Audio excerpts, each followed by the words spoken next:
What is going on? Welcome to the first Bingers Live. We're going to be watching Suits tonight, gang. I'm Dawn, your host, and I've been live streaming for a while, mostly on other channels, but decided to do something on my own channel tonight. Hopefully you guys enjoy it. So I started watching Suits recently, and I'm telling you, I am insanely hooked on the show. So what I decided to do was go back to season 1, episode 1, and binge it live tonight with you guys. So I'm going to be binging episodes 1 through 3. I'm not trying to keep you up all night, but I'll be doing episodes 1 through 3. Try to say that fast 3 times. 1 through 3, 1 through 3, 1 through 3, 1 through 3. I got it. Who knows? But yeah, so J&J Video Reacts has always been a channel that has done reactions. I used to do reactions to 90 Day Fiance. I'm also a video editor. So if you need any video editing work on, hey, look me up. But I figured let's do something that is really cool and fun. So here's the deal. Feel free to comment down there in the chat. And if you're familiar with the show, I would love to hear your take on the characters, on the plot twists and things like that are going on.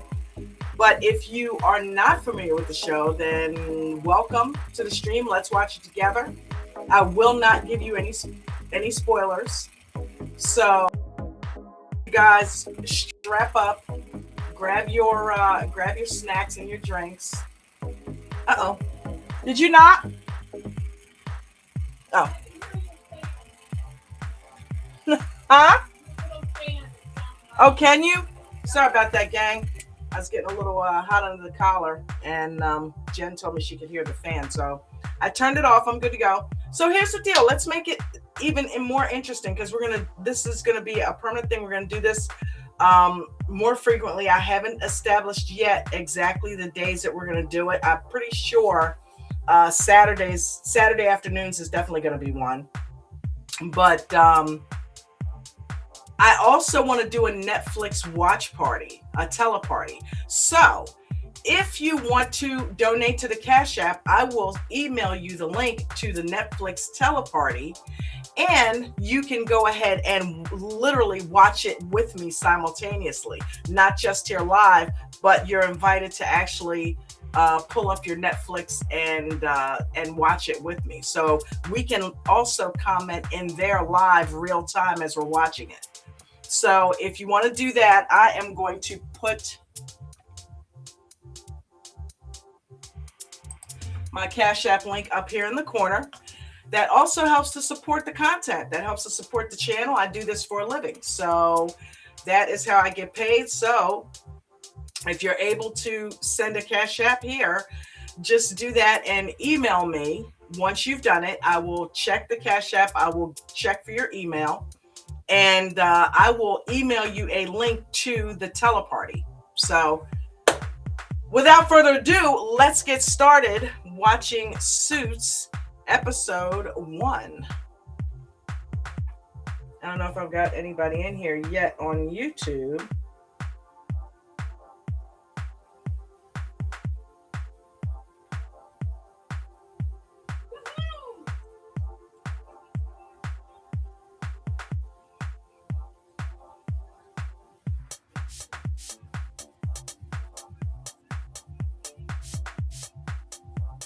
Chandra, whoa! Oh my God, what's going on, babe? How are you? Wow, I thought I recognized the name when I saw Chandra. I'm like, wait a minute, I know that name. Hi, baby girl, how have you been? I've been good. So here's the thing, I've kind of and as you can see, the channel subscribership is a lot higher than it was when you first were on here. Thanks to a group, an amazing community that I was a part of the past few years. Unfortunately, I'm no longer with them, but Vegan, hi honey. Remember Vegan? Look at We got Chandra on here. Jen, look. Remember Chandra from the Tuesday? Remember Chandra was called the Tuesday Takeover. And I was doing that 3 years ago. So I'm back. So now I've got a series called Bingers. And what we're doing is we are actually binging TV series, movie series. Like, say we want to, I don't know, do The Godfather 1 through 3 one night. You know what I mean? And just sit through that, or break it up over the course of a couple of nights. Like, I'm probably going to go ahead and go live tomorrow and watch a few more episodes of Suits, right? Haven't nailed down a schedule yet, but I will be doing this. So yeah. So also, I did put up there in the corner my Cash App. If you donate to the Cash App, doesn't matter how big or small, I will send you a teleparty link, and you can actually watch it with me on Netflix, and we can comment in the Netflix channel as well in the chat in there. But if not, cool, watch it here with me. I'm just going to be reacting to it live, like I've never watched it before, right? But here's the thing, I am new to Suits, so I have not seen the series before last weekend. So Jen and I have been going nuts binging it in between things that we're doing.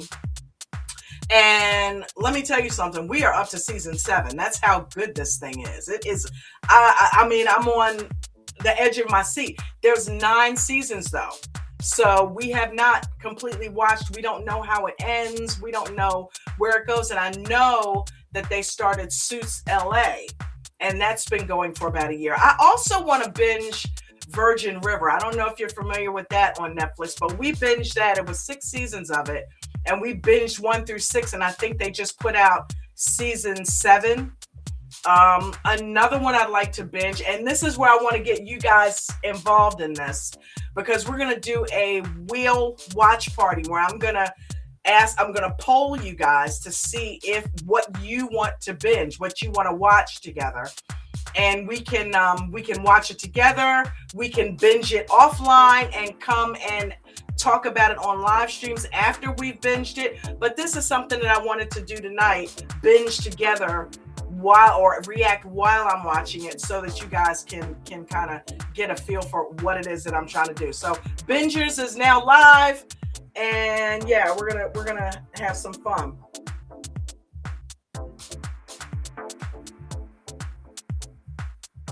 Hey Chandra, do me a favor, share the link out too. Share the link to this stream. Let some people know, hey, J&J is back. She's doing Bingers. So if you guys got any series you want to binge with her, let her know, and you guys can watch them, react live, the whole 9 yards. I will have streams where I'll have you guys up here reacting with me, coming onto the panel. So yeah, it'll be fun. This is going to be fun. This is funny because I've been live streaming consistently for the past 3 years for the trading group. Remember, I went into that trading group? Well, that's where I've been the past 3 years. I learned how to become a professional trader. So since then, I have gotten to, I was a moderator for him for 3 years, and I was doing some video editing work for him. And I did live streams called The Aftermarket. They started on this channel, and he liked them so much he brought them over to that channel. So yeah, it was pretty fun, pretty wild ride. But I'm branching back out on my own, and yeah, it's gonna be fun. So in any event, I'm gonna go ahead and start the show, and I'm gonna start watching, and let's see what we got here. Yep, there it is. So I'm literally watching Suits live as we speak. I don't care how many times I watch. This show is just phenomenal. I love the characters. Have you ever seen the show?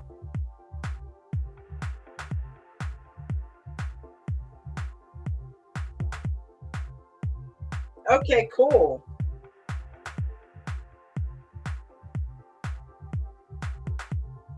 Yeah. Yep. So that's where I've been the past 3 years. I've been doing a show called The Aftermarket live every day, Monday through Friday, from 4 to 6. And I've been trading. So I learned how. I remember I had touched on it before, but I have learned how to trade. I could teach you how to do it. Make some good money at it too. So if you learn the strategies and you have a lot of self discipline and focus. All right, so we are watching. Okay, so here we go. So now we are at the poker game with Harvey. So Lewis just went into the office and told Jessica that there's a client waiting for them, and he wants to handle the client. But we all know, anybody who has watched knows that Lewis is kind of like the pig pen of the group, right? He's the one that's kind of, kicked to the curb a lot, the abused stepchild. I hate to call him that, but I mean, hey. And then we got Harvey, who was Suave. Listen, is it just me, or does Harvey remind you of Ray Liotta from Goodfellas? I mean, he looks like Henry Hill, the guy that played Henry Hill, right? A lot of times I feel like I'm watching Goodfellas when I watch it.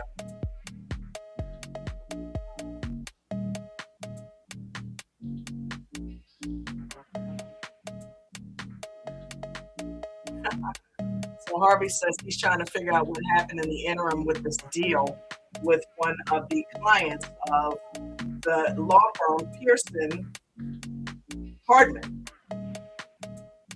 Give it up to Jessica Pearson's character, though. The lady's real name is Gina. She is fierce.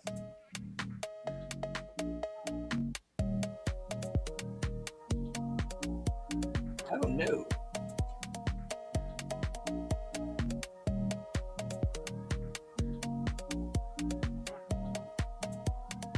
Remember Buddha 1000? Wonder where she's at.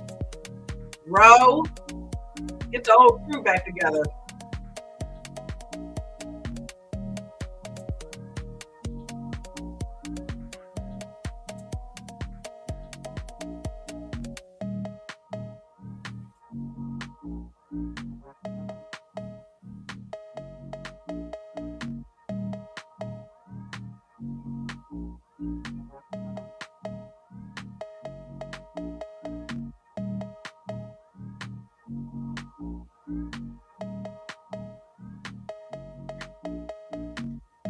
Harvey is extremely cocky. I will give him that.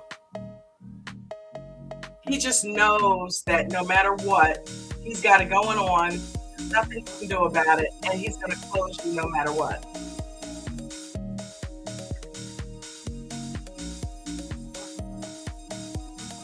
Guy calls Harvey a pansy. Harvey's like, get your ass in there and close the damn deal.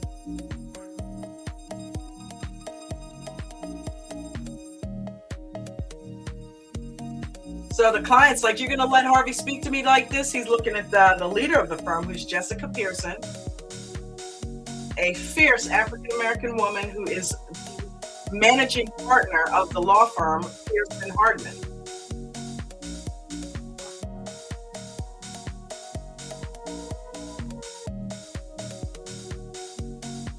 Okay, so we find out here that Harvey has just lied to the client and bluffed them. He literally just came out of a poker game, so he's still got his bluff glasses on, right? So he tells the guy that the client that the guy is going in the other room to talk to has already agreed to go with them, and he's holding up a piece of paper, and the guy thinks that the other company has signed off on this thing. So he goes in to, get his piece of the pie with them, and Harvey reveals to Jessica, who is his managing partner now, that was a fire drill paper. And she said, so you just lied to our client. He said, hey, I bluffed him. He fell for it, so he's going to go do what we need him to do. You know that's probably going to come back to bite him in the ass, right? Yeah.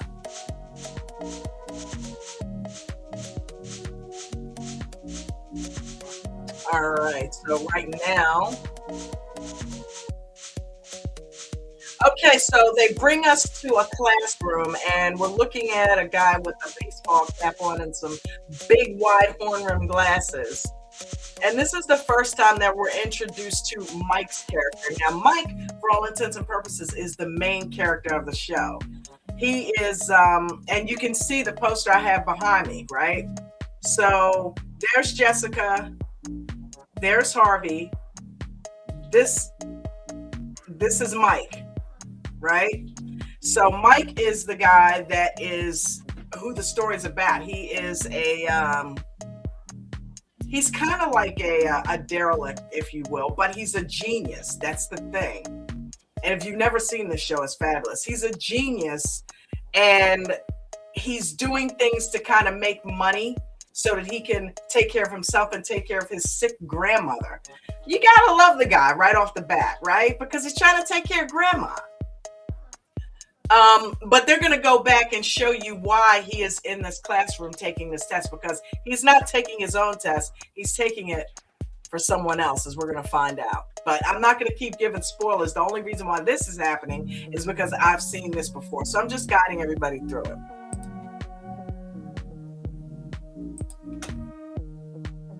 Pencils down, the instructor says.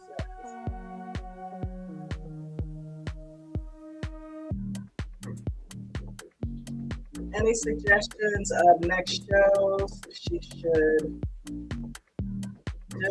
Yeah, for sure.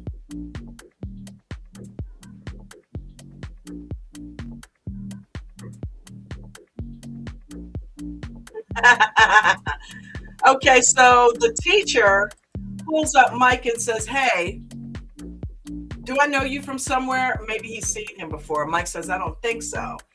And he lays the test down that he took, and the guy puts it off to the side because he wants to look into who this is, right? And then all of a sudden another student comes up and asks him a question, and his attention is diverted and something falls on the floor. Well, when the teacher goes to pick it up, Mike takes the test and shoves it under all of the other tests that are being handed in, so that the guy has no idea which test it was, and he's not going to find out what happened. But because he's suspicious, he sees Mike scooting out quickly after doing that, after he picked up the pencil or whatever it was that fell. And he says, "Hey, you in the cap, stop right there." And Mike's running out into the hallway now. And this is how smart this kid is. He goes into the bathroom, which was smart. I mean, if you're being chased by somebody, you might want to go ahead and make yourself look a little different. So he takes off the jacket he was wearing, takes off the baseball cap. He's out of the bathroom now, and puts the baseball cap on somebody else. And now the teacher is chasing somebody else. And he's walking off calmly with the outfit that the teacher clearly doesn't recognize. This guy's smart, I'm telling you.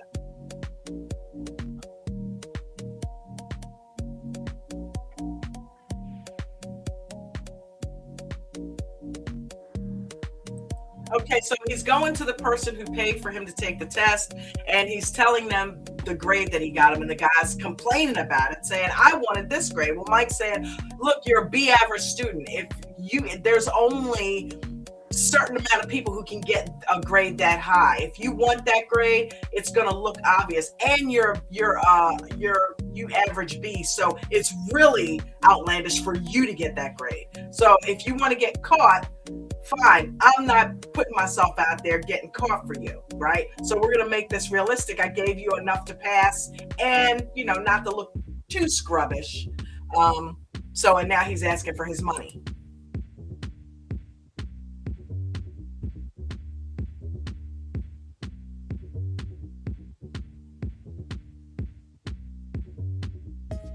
Guy says, "So a genius loser can get that grade, right?" And Mike tells him, "No, actually, I got a couple points higher than the high average." He's a smart ass.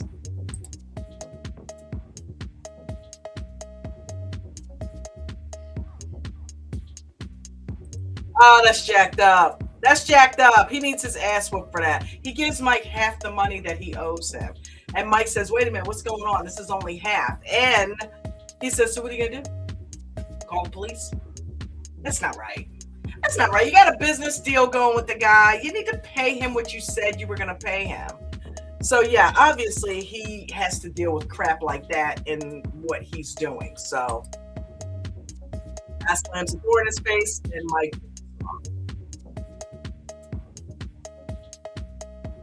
All right. So it just that's funny.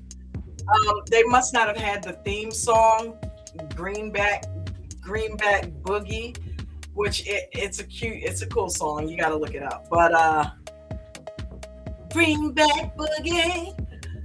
He is.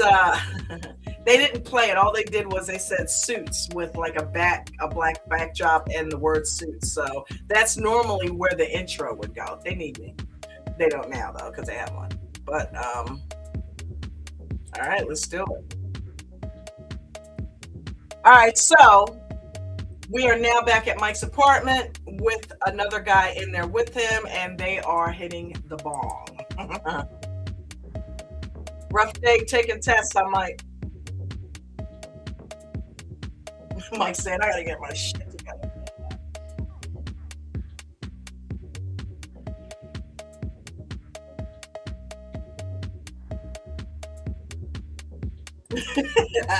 Mike said, oh, look, man, seriously, I almost got caught today. I've got to stop getting stoned and get my act together.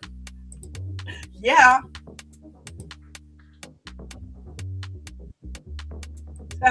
So his buddy, who's named Trevor, sitting there in a $2,000 suit saying, hey, look, you can still burn bud and still be a success. I don't think so because it made me lazy as hell. I was, it's cool, but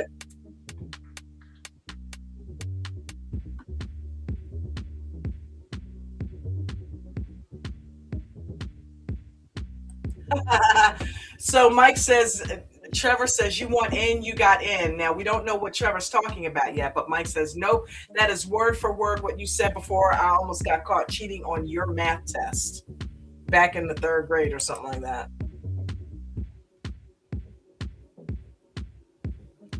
A dealer. Okay, so he says, look, nope.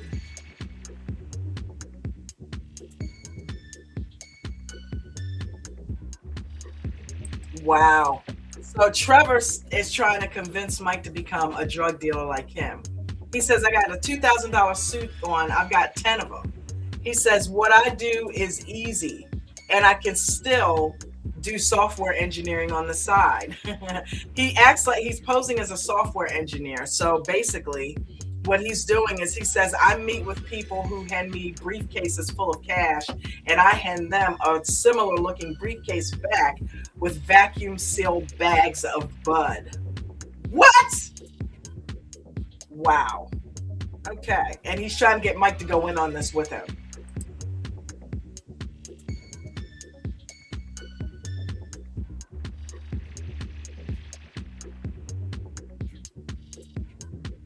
Ah, okay. So Trevor's just telling Mike here, listen, I need your help. I got a client coming in out of town from out of town and I can't meet him and I need somebody to make the drop. Says it's totally safe. He said, come on.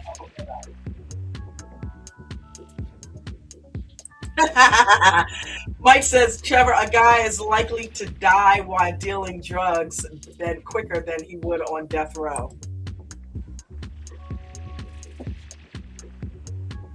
From Freakonomics. From Freakonomics. Wow. Says not interested.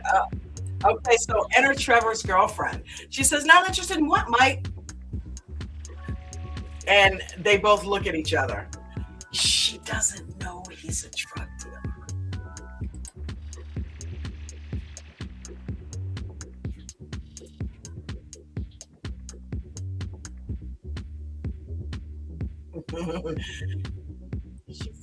He said, I thought we were supposed to meet at your place tonight. And he said, we're kind of in the middle of something. And she says, what are you in the middle of? And he looks at Mike and Mike looks at him.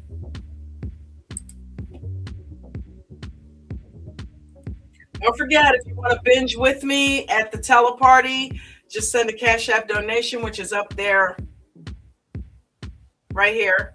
And I will send you a link to your email. Just email me once it's done to Bingers Live 719, I believe. Yeah. No, to bingerslive@gmail.com. Yeah, that's what it is.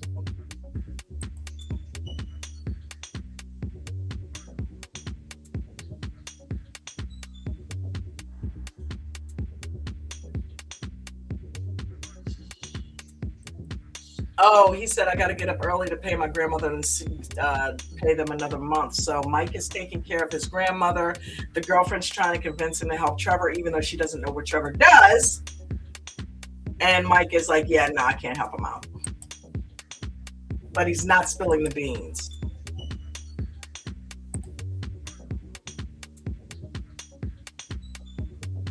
He kisses the girlfriend, and the girlfriend is looking after Mike as he walks out the room like she wants a piece of Mikey Mike. Right there in front of your boyfriend? Really, Jennifer?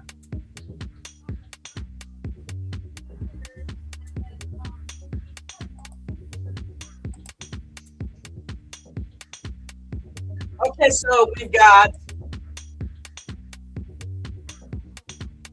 Jessica and Harvey sitting at dinner right now. Looks like they're having drinks.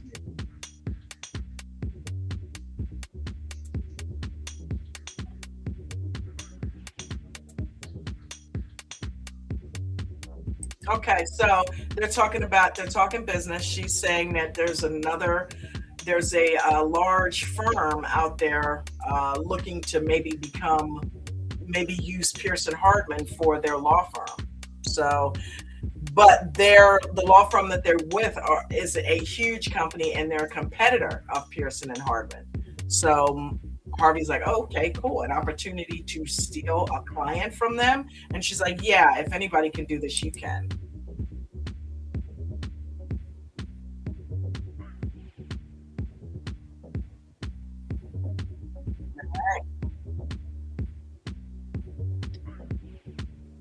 Okay.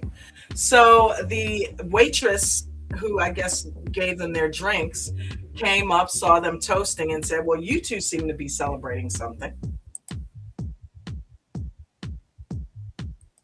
And she said, yeah, we're celebrating the best closer this city has ever seen, looking at Harvey. So then the waitress looks at Harvey, and she's pretty cute. Best closer, huh?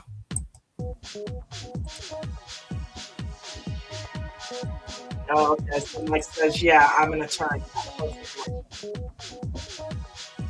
So then she says, you only care about money. He says, the truth is, I only care about children. Oh, well, Harvey says, okay, normally I don't do this, but since we are celebrating, what time do you get off tonight? I told you she was cute. She said, glad you asked. I get off at 10 past. I'm never going out with you. That was cute. That was a cute line. And he looks at her as she walks off.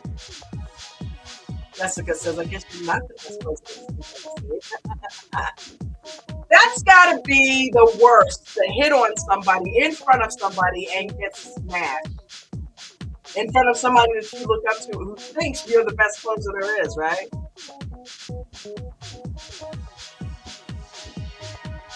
All right, so it's the next morning. We got Mike, who is looking quite the stoner, laying in bed, and smashes his alarm. So it doesn't keep going off, but it smashes and stops it. And we got Harvey looking out over the city from his penthouse apartment, which you can tell is a penthouse because you can see tons of buildings and you can see the tops of them. So he's pretty high up. And oh, look who's in his bed as he's walking up to it. Lisa, the waitress. He must have closed her.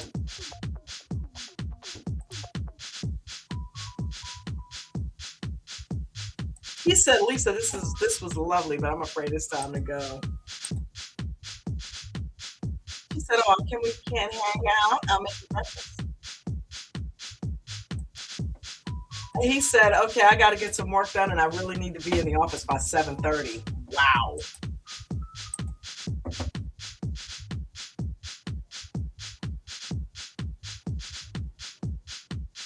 Okay, she said, that's too bad. I was kind of thinking you could eat the breakfast off my stomach. Woo! Lisa, getting hot here. He said, I guess if I skip the gym, I can still get in by 9. And he tackles her and they're on the bed now.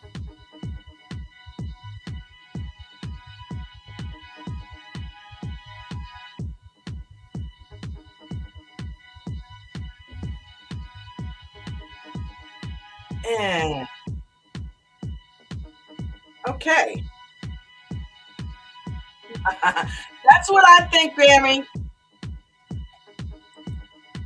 Okay, so enter Grandma, Grammy. He walks in. He says, "I thought you were supposed to take your pills," and she said, "They're trying to poison me."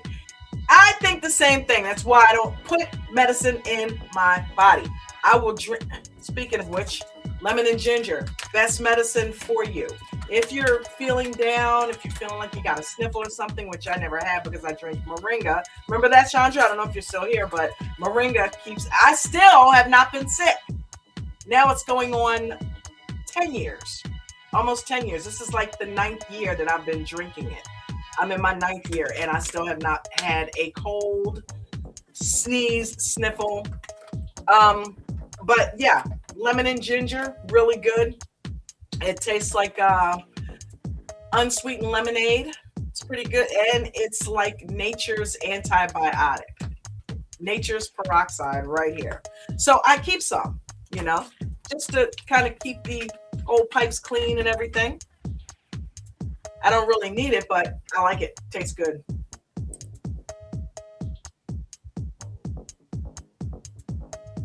Jen had a toothache a couple months ago. I made her up a couple of those. She drank it for a couple days straight. Gone. So whatever if you got an infection or something, it's really good and all natural. So isn't he sweet kissing grandma on the forehead? So he must be paying her to be in this nursing home that she's in. Oh, he's taught her the handshake. Now,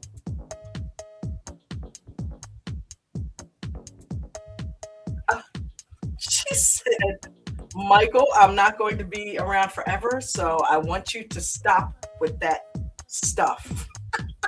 She probably smells it on you, Mike. He's like, "What stuff?" Grandma's not stupid, dude. She said I may be old, but I'm not an idiot.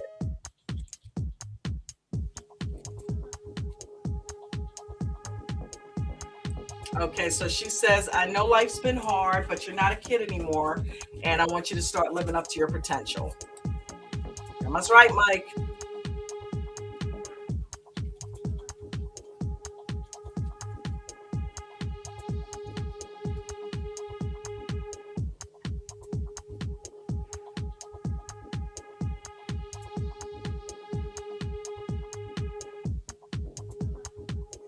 Okay, so here's Lewis back yelling about the fact that he wanted to handle the original client that the show opened up with, that Harvey handled. Remember the guy he gave the fake paper to?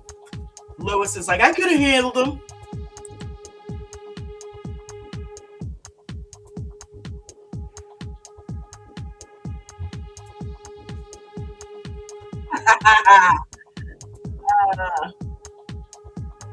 Oh, so Lewis says, "Yeah, nice of you to come in, showing up 2 hours after we show up." And he says, "Yeah, I know, I'm here at 9:30, but he says I had a late night last night." And Harvey says, "Yeah, I see you're." I mean, Lewis says, "Yeah, I see you're in here, also looking like a pimp." And Harvey said, "Well, listen, this is the suit that your wife picked out for me this morning." Oh, burn!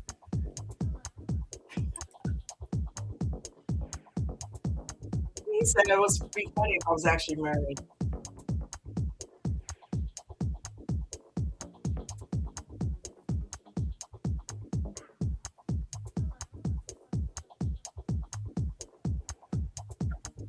Okay, so apparently it's time for them to hire some associates to work for the firm, right? So it's time for Harvey to go in and hire a guy to work under him so that he can mentor this guy and so that he can be a closer for the firm. And they only pick students from Harvard. That's an integral part of this series. They only take Harvard graduates.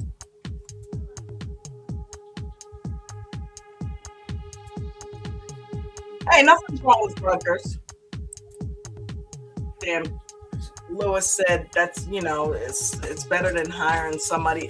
Harvey's like, "I don't want to hire the normal summer douchebag, right?" And Lewis is saying that's better than hiring someone from Rutgers. I'm from Jersey, bud. Don't be talking about Rutgers.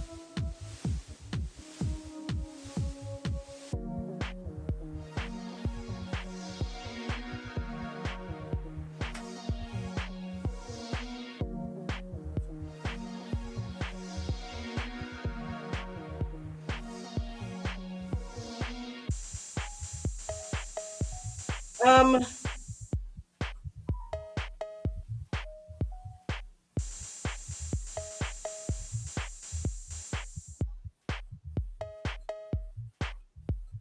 Bridgerton. Suits, LOL. I'm glad to. I love the suits. I'm glad. Thank you. And was bringing it. Huh? I am glued to the TV. I know. We can't stop watching it, Chandra.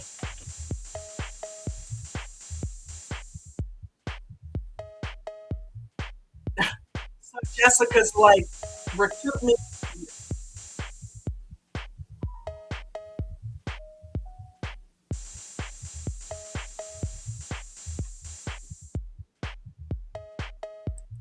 Okay, so let me plug my phone in.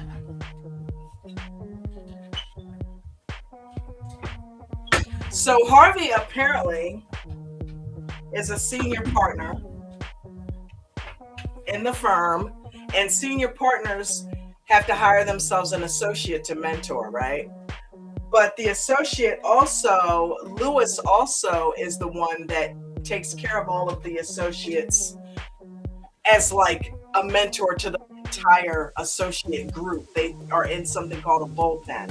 These are all the lawyers that they're prepping to be partners and junior partners and senior partners, and they are looking for first year associates. They have people that are in there up to like 5 years, however many years they're an associate, and they're looking to get promoted to junior partner from an associate level. Once they get promoted to junior partner, they become a senior partner. They have the opportunity to become a senior partner, in which case they are one of the senior representatives of the firm, and they have to buy in for like $500,000, and they become a senior partner. So that is one step under being a name partner, which is Pearson Hardman. So Harvey's last name is Spector. So if Harvey was promoted to a name partner, obviously it would be Pearson Hardman and Spector. So you're an associate, just so you get the hierarchy. You're an associate first year, and then you go up through the ranks however many years you're an associate. Some associates make junior partner sooner than others. Apparently Lewis is still a junior partner. He and Harvey were junior partners together, but Harvey is now a senior partner, and while Lewis is still a junior partner, and Lewis is bidding his case for the managing partner, who is the main person that manages everybody in the firm, all the other partners, everything, and that is Jessica. So she is the managing partner, and her name is first on the list of names that are on the wall. But right now there's only two. Apparently there were some before just the two of them, and she was like the last one in there, but she got moved up through the ranks, which you learn later on. She got moved up through the ranks till now she is the managing partner, so her name goes first. But Lewis is fighting his case. Lewis, such a dweeb, man. Fighting his case to be promoted to senior partner. He's like, I outwork Harvey. Why does he get it?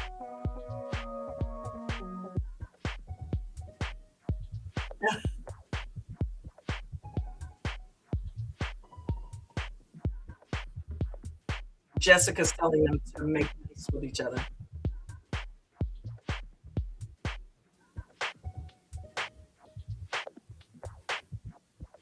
Uh-huh. He literally just made senior partner. He made senior partner because he closed that guy last night.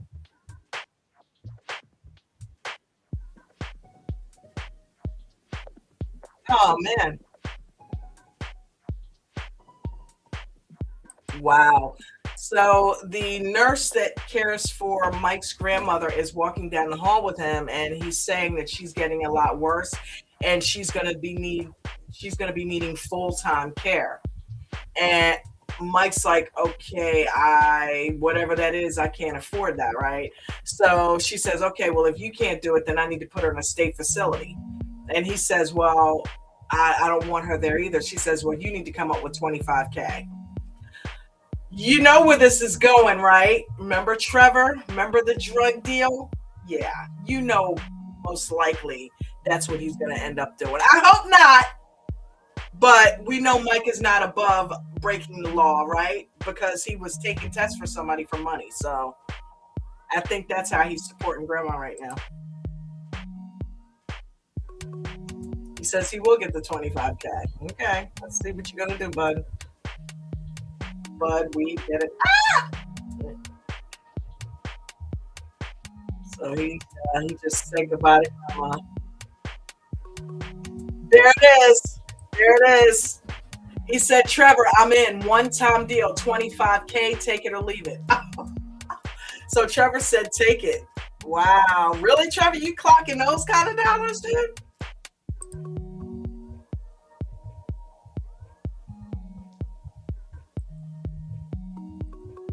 Okay, so he said there's a briefcase in my room. Pick it up tomorrow at 12 o'clock. Take it to the Chilton Hotel.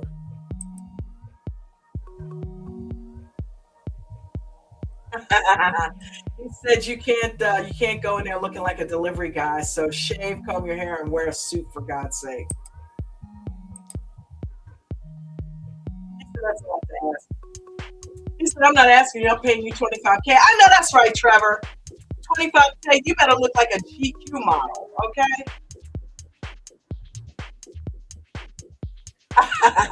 Harvey, they're back at Harvey and Harvey and his secretary Donna. He says, "Does this suit make me look like a pimp?" And she's like, "Yeah, a little bit."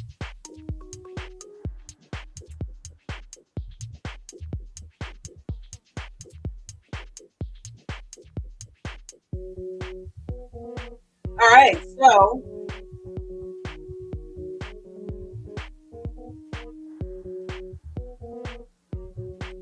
oh shit. Okay, so Trevor went to the bathroom, and the guys that he's talking to about this drug deal that he's going to be sending Mike to are saying, okay, 24 hours, we'll find out if this new buyer is a cop.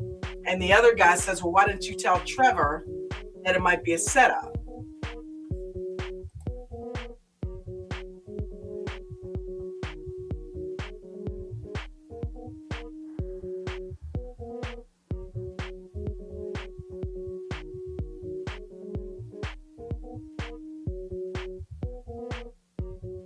Wow. Well, Trevor apparently overheard them. So the guy is making Trevor stay with them overnight, and he says, give me your cell phone and don't even think about warning your boy. Damn. Poor Mike.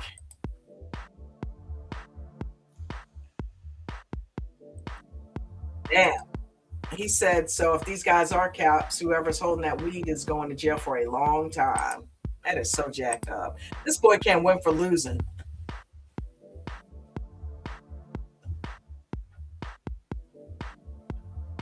All right, so Mike has picked up the briefcase, and Jennifer just walked in as he closed the briefcase.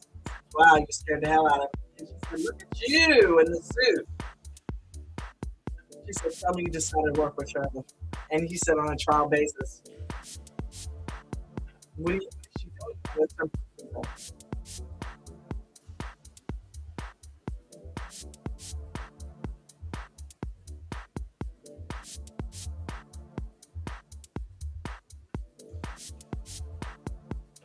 So I feel like Mike is flirting, or not Mike, but I feel like Trevor's girlfriend is flirting with Mike. She just walked up on him, started straightening his tie and making sure his collar was straight. And she is standing right in his grill right now, looking like, you want to kiss me? And he's looking like, yeah, I do. But then he just said, I got you, man. And once again, she is looking after him. I mean, come on. Is there no sanctity? You're with his best friend. What are you doing? That's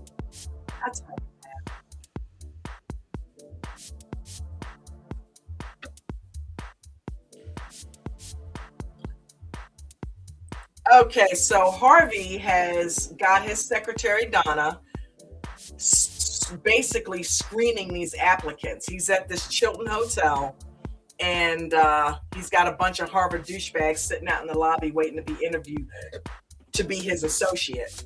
So he's got his secretary there with him, and he said, listen, I want you to kind of screen these guys, put them through the ringer, give them a hard time. And if any one of them comes up with like some clever comebacks, like something I would say, like they're kind of with it, let me know. I'll give you the eye. You let me know, yeah, good guy, or nah, he sucks. So that he doesn't have to sit there in a 15-20 minute interview with the guy. He knows right off the top it's somebody he's going to want or not want. So he's cheating. I like that. I like it though. I like it. So she agrees. She said, what are you looking for? He's like, another man. She said, yep, got it. Arrogant, arrogant, thinks he knows everything. I got it. That's the smartest one in the room. He said, that's why I love you. You get me.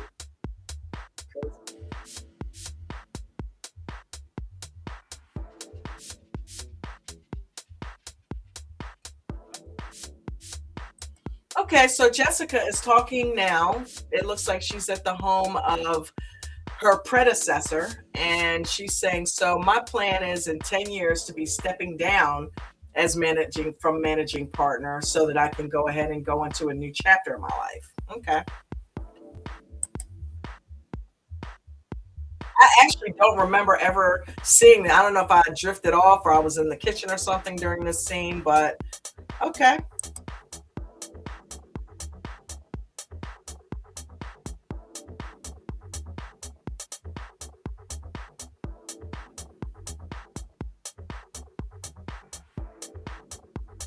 So he's like, so what's going on with you?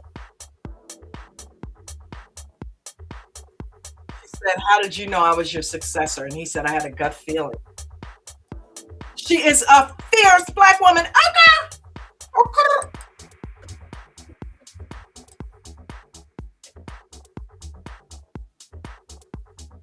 So she says her gut tells her that her successor is Harvey, but her gut tells her that, but her brain's telling her something else.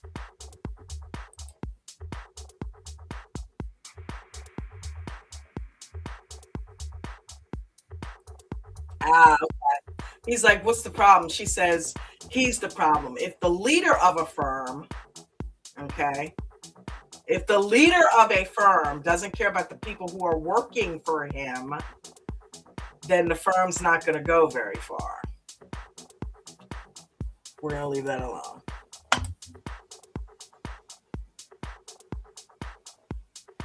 She says, what would you do about it? The man's mission compassion, shove it down his throat. God tells her. All right. Teach him how to be compassionate, Jessica. That's what you got to do. All right. Enter Mike with his Pierre Cardin suit and his briefcase full of weed. He's walking down the hall. Looks like he's sweating a little bit. He just passed the bellhop. Gave him a kind of like the bellhop. He gave him a stick out a little bit. And he's looking around like he's looking for who he's probably supposed to be.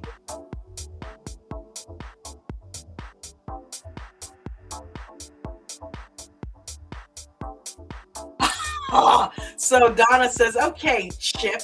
We cut back to Donna here, the secretary. What makes you think I'm going to let the whitest man I've ever seen interview to be an associate in our firm?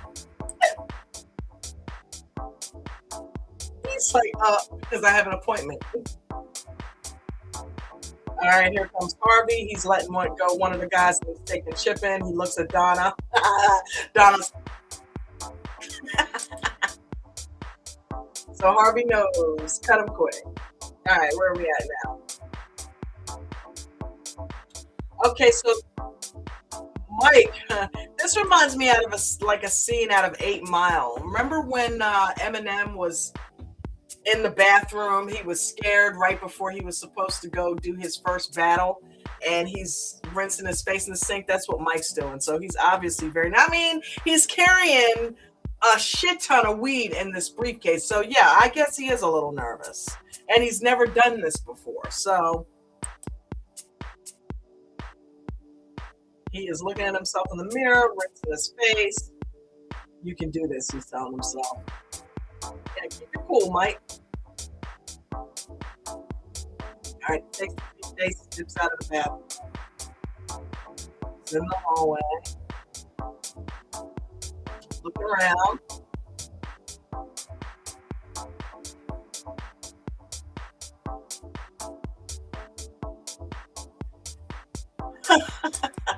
Okay, so go back to Donna. She's looking at a new kid and she says, "Kid, what is wrong with you? You look like you're about 11 years old." The guy says, "I was late to puberty." All right, so the whitest guy that she's ever seen is on his way out with Harvey now. Obviously, it was quick because she gave him the. And now he's taking the 11-year-old. She looks back at him. She looks back at Donna. She's like, all right, Mike's walking down the hallway. Okay, so there's the bellhop that gave him the stink eye and a guy with a suit. And it looks like the bellhop's trying to get the guy in the suit into the door. Okay.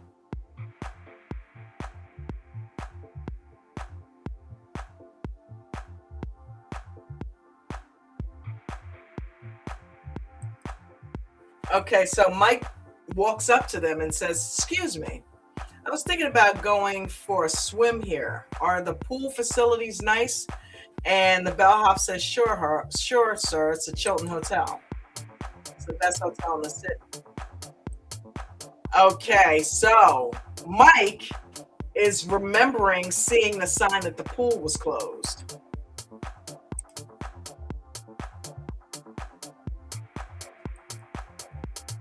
Okay, so then Mike asks, "Okay, do you have the time?" The other guy that's standing behind the bellhop in the suit goes to look at his watch and exposes a gun that is tucked in his waistband. And Mike sees it.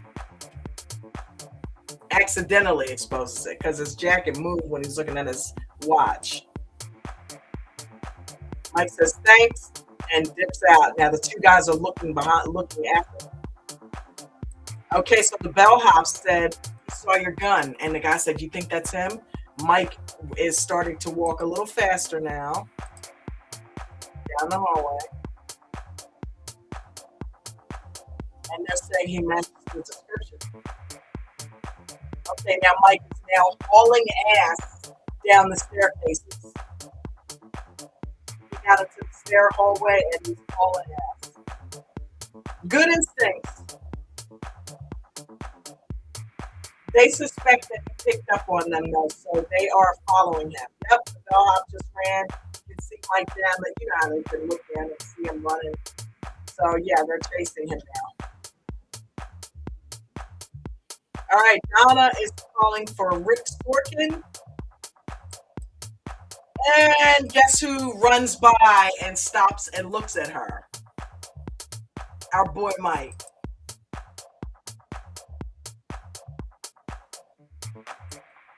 Okay, so Donna assumes he's Rick Sorkin and says, "Excuse me, Mr. Sorkin, you're 5 minutes late. Is there any reason why I should let you in?" Let's see what Mike says.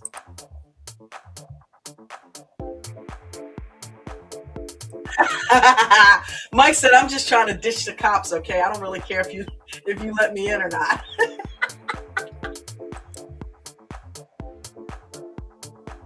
She has this look on her face.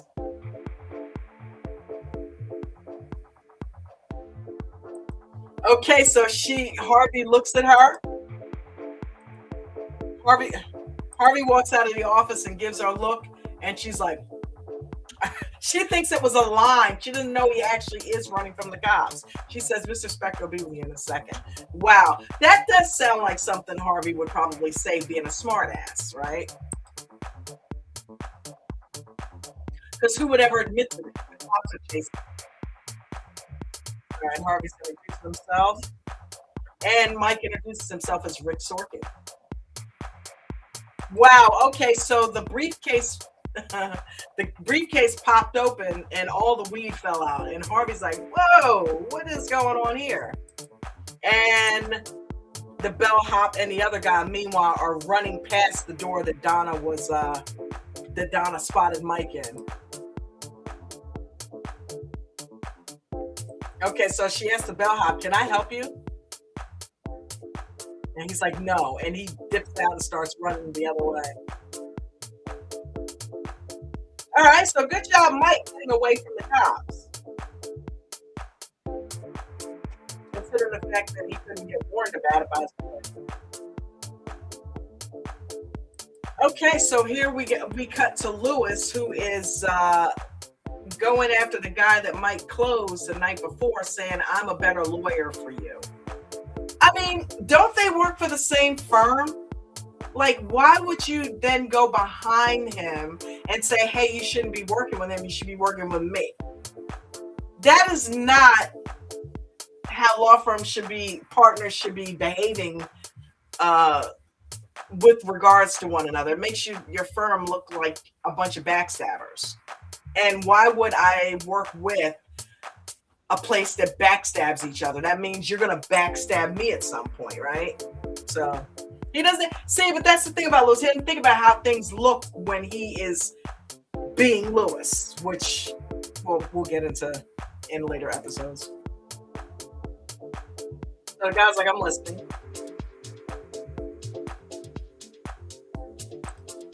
Okay, so apparently we've cut back to Mike and Harvey, and Harvey just said, "How the hell did you know they were the police?" So he obviously had to come clean about the weed, right? So he must have told him everything up until this point, or told him what was going on, because he had to explain away that weed. So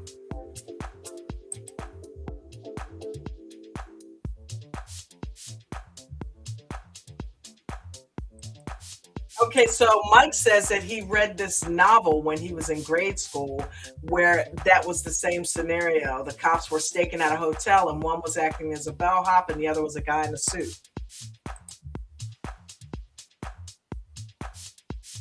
Harvey's like, "You read a novel in elementary school?" And Mike's like, "Yeah, I agree." Harvey's like, "Why'd you ask him what time it was?" And Mike's like, "Just to throw him off."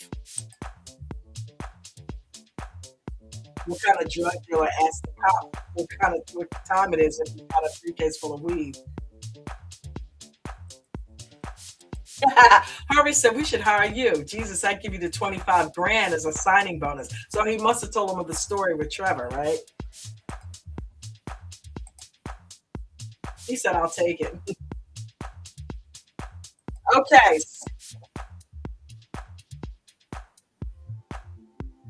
Okay, so Harvey initially does the right thing here. Okay, this is important. He initially does the right thing and says the only problem with that is we only hire Harvard grads.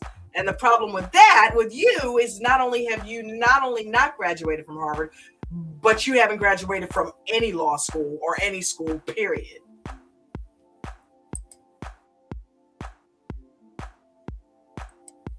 Okay, so this is interesting. So Mike says, "What would you say if I told you I absorb knowledge like no one you've ever seen or met, and I've already passed the bar?" Harvey said, "I'd say you're full of shit." I love Harvey. Harvey's like, what? Harvey, I want to be Harvey. Harvey's like the best character on the show. He's like the most coolest. Like, he is the coolest character on the show to me. He's like my favorite.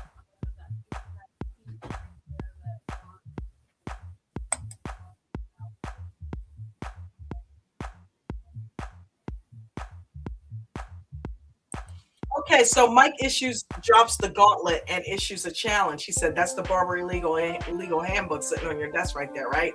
Open it up. Just pick a random page and read something from it, anything." So Harvey is picking up the book.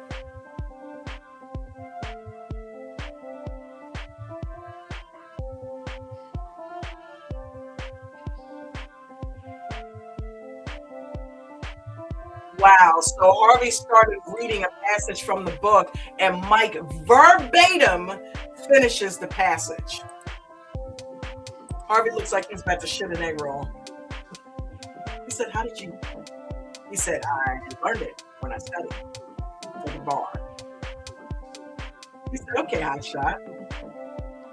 He said, "Fire up this laptop." All right, so he gets up. He said, "All right, I'm going to show you what a Harvard attorney can do." So Harvey gets up, walks around. Mike comes and sits at the desk and turns on the laptop. Okay, so Harvey says, "Pick a topic." Now, that's very interesting considering I now am a trader. Mike says stock option backdating.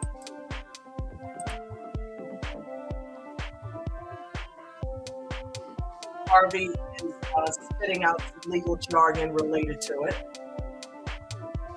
Okay, so Mike said, "You forgot about XYZ." Mike says, "Well, actually, blah, blah, blah." Okay, so they're debating.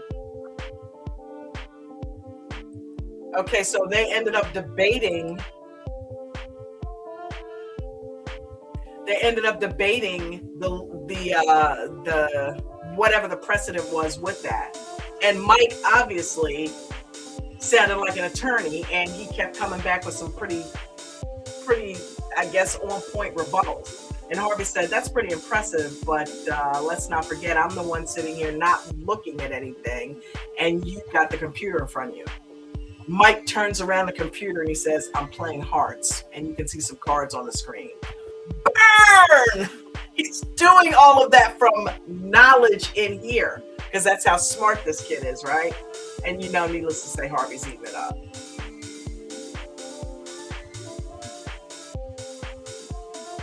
He said, "Sorry, if you want to beat me up or something else." Harvey said, "How can you know all that?" And Mike said, "I told you, I like to read. And once I read something, I commit to it and I understand it. And once I understand it, I remember it forever."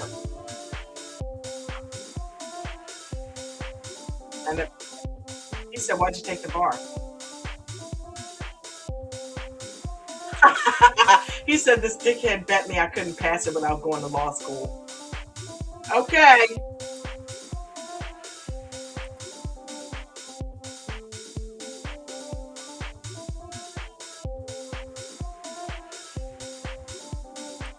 Harvey stared at him and said, "Okay, this is all pretty fascinating stuff, but I gotta go ahead and get back to work." He said, I'll make sure Serpico." Those of you who don't know who Serpico is, that is a cop played by Al Pacino back in the 70s. Pretty good movie, you should check it out.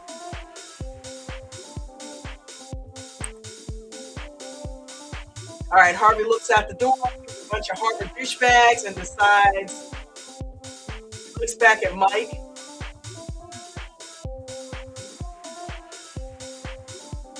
He said, "You want this job so much, why don't you just go to law school?" So Mike said, "When I was in college, it was my dream to be a lawyer. I needed some money.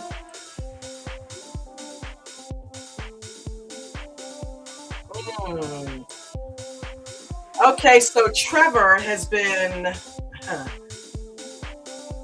goddamn Trevor, man. He convinced him to deal drugs, right? Trevor is the guy that's taking advantage of Mike. So once again, every time Mike needs some money, Trevor comes up with something illegal for him to do. And so Trevor came up with the idea of Mike taking people's tests for him, is what he's saying. Okay, so Trevor came up with the idea of selling these tests. And Mike says, "Turns out the first one we did, we sold to the dean's daughter." What kind of luck is that? I mean, what kind of luck is him? The first time he tries to deal drugs, he ends up part of a setup. Trevor's been doing it all this time, hasn't got caught. The first time Mike tries to do it, he's like walking into a setup. Like, it's just not meant for you to be a criminal, Mike.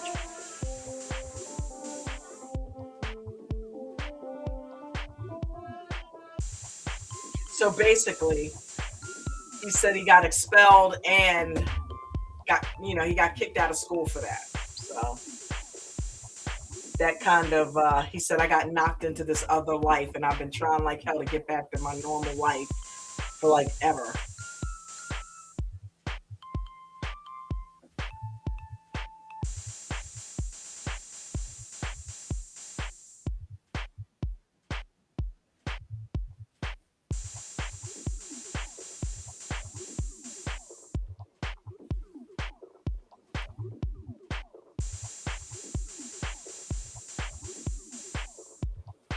Okay, so Harvey said, "Okay, let me tell you something," because you can tell he's thinking about it, right? He said, "This isn't school. This isn't grammar school. It's not college. This is real life, and I need someone who. This is a lot of long hours, a lot of hard work. I need a grown damn man who's going to put the time in." Mike says, "You give me a shot at this, and I will make those Harvard douchebags look like crap. I will work my ass off to become the best lawyer you've ever seen."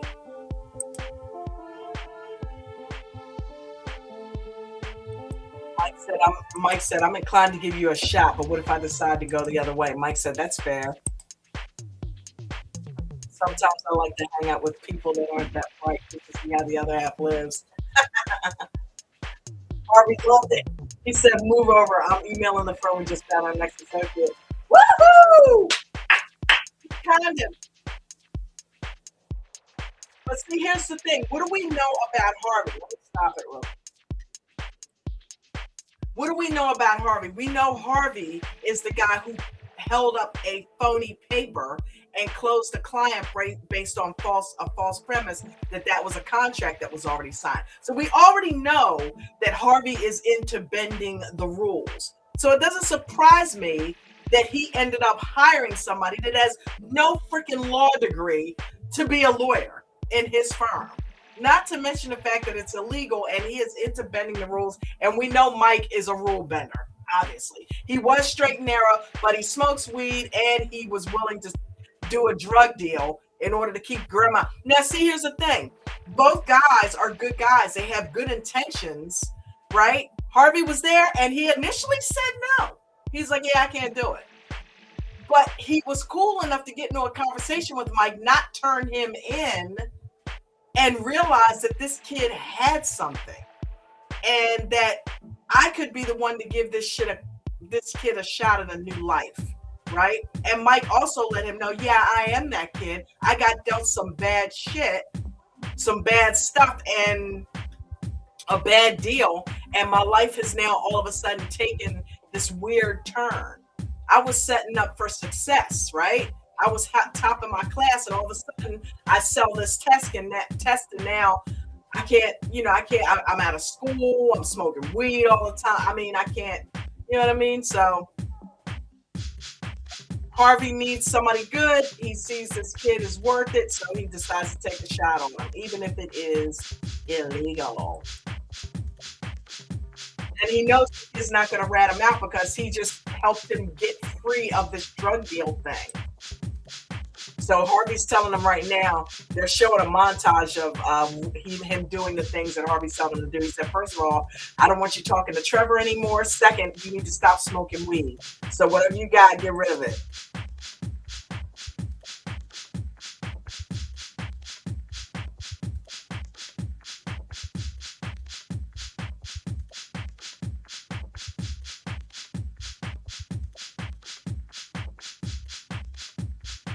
Okay, so he said you're going to ditch that briefcase and you're going to get on a plane to Harvard and go learn everything there is about being a Harvard student.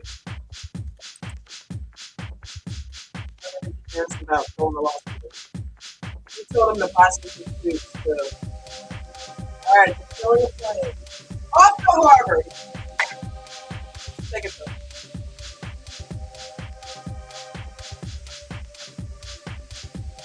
Hey, listen, don't forget to smash the like button if you're watching. Let me check.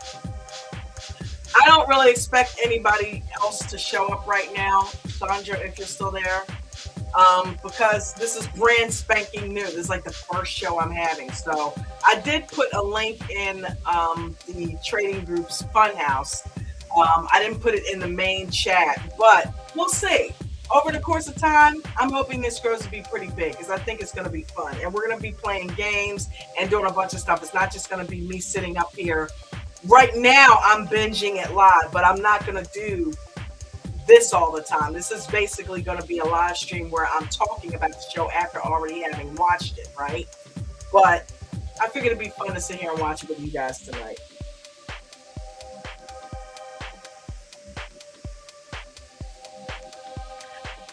Christina, oh my God! Look at you! Hold on, when did you get here? Once you're in the game, you're in the game. That's true. That is my girl right there. Look at you. Speaking from, we'll let that go. We got Uncaged Heart. Coaching. I know that. Who is that? This music is addictive.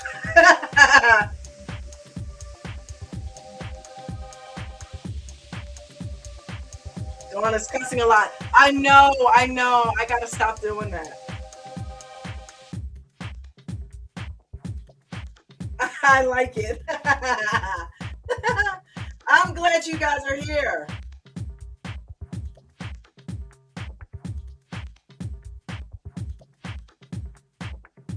Is that you, Callie?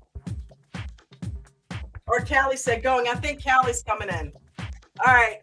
Let's keep it going. All right. I'm going to be here for a while. So if you guys got some time, hang out. So I'm binging episode 1 through 3 of Suits, right? This whole podcast is based on Suits. We're going to be watching the entire series, not tonight, all the way up through season 9. Now, currently, I've been binging it. Jen and I have been binging it, and I'm on season 6. I'm in like the first or second episode of season 7. So we're almost to the end. I'm not going to give away a bunch of spoilers, but this actually helps me to kind of know the characters so I can do some talking about them. But, yep. So, also, I'm watching it on Netflix. We can do a Netflix teleparty, but this is going to be a really fun channel because I got plans for you guys. What we're going to do binge meters where we're going to rate these episodes, and we're going to end up trying to do some giveaways if we can pick the best episode of the season. We're going to have the witness stand where I have you guys come up here on the live stream, talk to me about what you thought about the episode. We're going to do a watch party wheel where I'm going to do a poll, right? And you guys tell me what series and shows you want to watch. Not just me, you too. And then we're going to spin that wheel and pick the next one. Once we're done with Binge, once we're done with Suits, we're going to find another show. I want to do Virgin River. I want to do maybe some of the older stuff like Blacklist, Blind Spot. We could always do a movie series like all the Godfathers or something like that. So keep in mind all of these things, but this is going to be extremely interactive, right? And I'm building a community on it. So it's going to be fun. I'm glad you guys are here. Hey, listen, my Cash App is right here. If you send me a donation, I will literally email you. Just email bingerslive@gmail.com and tell me, hey, I sent you $10 or I sent you $5 or whatever. I will send you the link to the Netflix episode that I'm watching, Teleparty, and you can watch, literally simultaneously join my screen, what I'm watching, and we can watch it together. And you can comment on it in Netflix. It's got, well, you guys know about the Teleparty. So it's got a comment section that they can't see on YouTube that we can talk back and forth and watch it together on Netflix. So that's going to be something that's going to be part of the tiered membership where people can actually join me live. It's not going to be available to everybody. Right now it is, but that's going to be something that we're going to move to later. But this is going to be really fun. So anyway, let me pick it back up.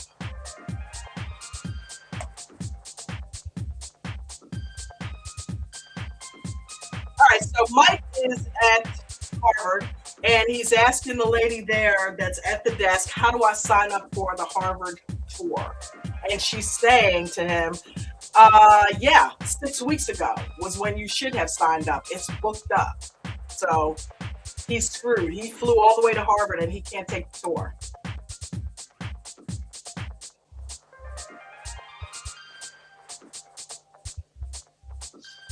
She said, this is Harvard Law. We get over 7,000 applications a year. You think you can just walk in off the street and get a tour? Nah, it don't work like that, son.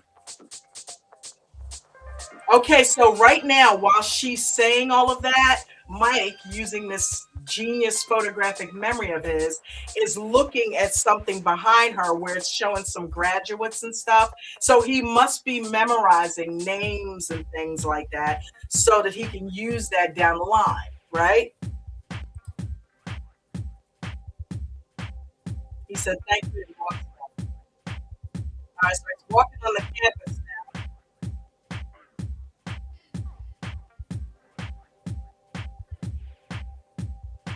All right, so he walks past this guy that's talking to somebody. All right, so apparently he's walking through some of the people that are on this tour. And he just walked by the guy and said, Herbert Watkins, which is the name that's on the guy's badge. So he's acting like he knows him.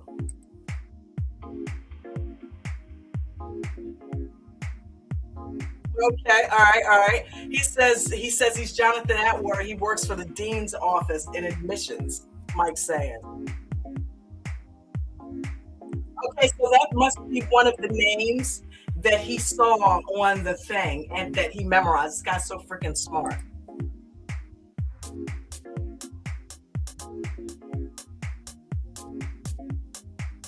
Okay, so he's saying that the dean is having a cocktail hour for some people that we consider top notch that we want to like separate from the rest of the tour. So basically, he's getting this guy's tour badge from him. He's like, yeah, but you got to take that badge off. We don't want anybody in there with this badge on. He said, give me a badge.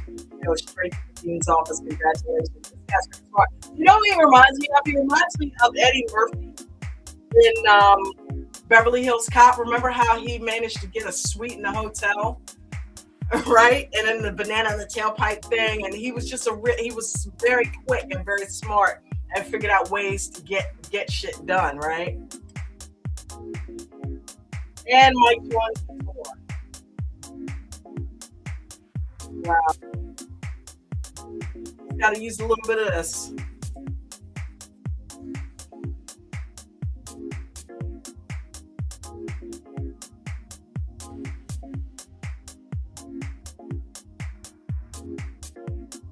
That's a cool song.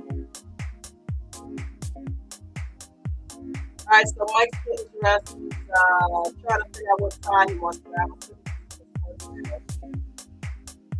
Got the main house on.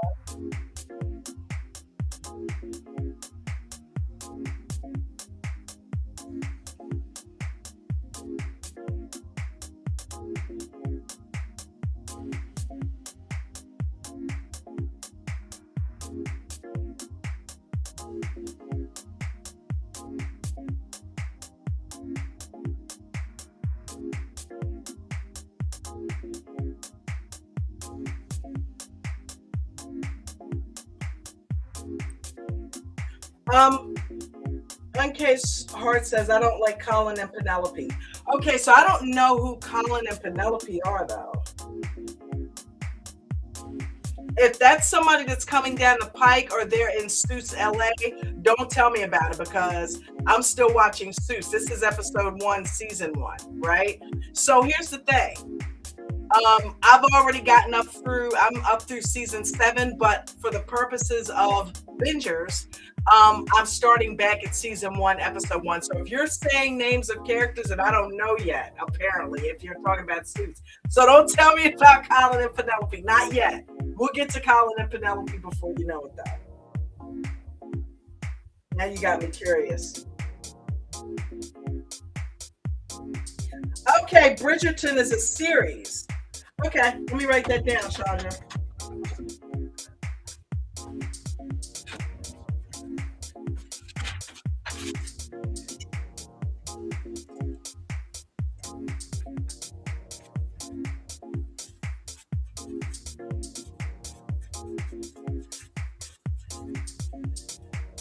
All right, thank you, baby girl. We will put that in the pot and add that to the poll of what do we watch after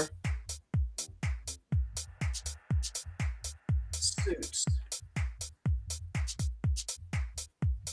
Okay, Blacklist. I know. I brought that up to Jen the other day because we watched it all the way up until they killed off Keen. When they killed him off, I did not like that, so I stopped watching the show. But we had watched it, and I mean, we watched it originally, like when it first came out. We didn't binge it. We literally watched Blacklist when it debuted on television for the first time, and had watched it all the way up through. I don't know. We probably got through that probably took us through about 5, 6 seasons, 7 seasons, maybe. I mean, we watched season after season after season. They had killed Elizabeth off and brought her back. But when they killed Tom Keen, we didn't like that. So we stopped watching it. We don't know what happened after that. So if we do, I suggested to Jen the other day, what about Blacklist? We can basically go binge back through everything because it's been forever since we've seen it. And then, pick up where we left off, find out what's going on, now with it, or how it ended or whatever. So let me put Blacklist on the list. All right. Let's see what we got going on here with Mike. All right, Mike's at the firm and he's walking through.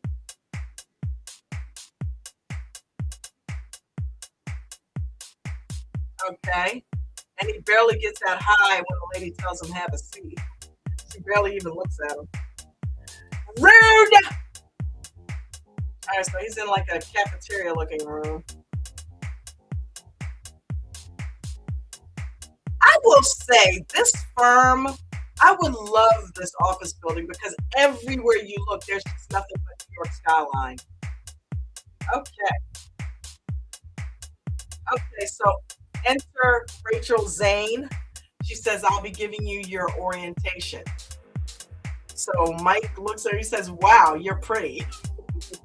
Alrighty. She said, okay, before you finish shitting on me, we can get it out of the way that I am not interested. Okay.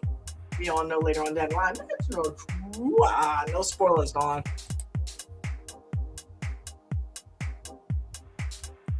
Okay, so shout out to Meghan Markle. I don't know if you guys are aware of this, but the lady who plays Rachel Zane is none other than the Meghan Markle, the one who ended up marrying Prince Harry. And now I think they've got like a couple kids. She's like a duchess or some shit. He's like the Duke of Windsor, and she's like the Duchess or Duke of something. So yeah, she's like freaking royalty now. But she was Rachel Zane on Suits for however many seasons. We're up through 7 and she's still on there. So I don't know if she left the show, how that played out when she married him, but it'll be interesting to find out if she stayed with it. Don't tell me if you know. Okay, so she says, I am a paralegal and every new hotshot comes here thinks I'm going to be blown away by his dazzling degree. And she said, let me assure you, I won't be blown away. Alrighty then. Laying down the law.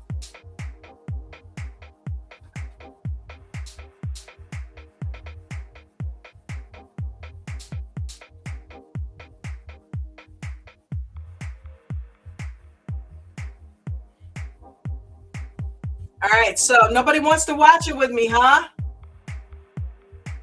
Don't forget, if you send a donation to Cash App and email me at blacklist at bingerslive@gmail.com and let me know you did it, I will send you a link to that email where you can literally join my screen and watch it with me as I'm watching it. And you can either comment at Netflix or comment on live here. Either way, we can watch it literally live together.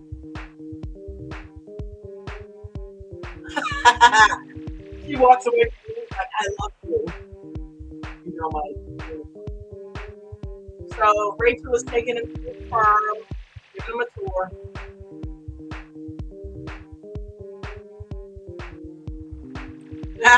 He's laughing at the symmetry of the fact that they have the divorce division across from the um, merger division. Merge, divorce. Gotta love it. Gotta love it. Was that a joke? Somebody did that?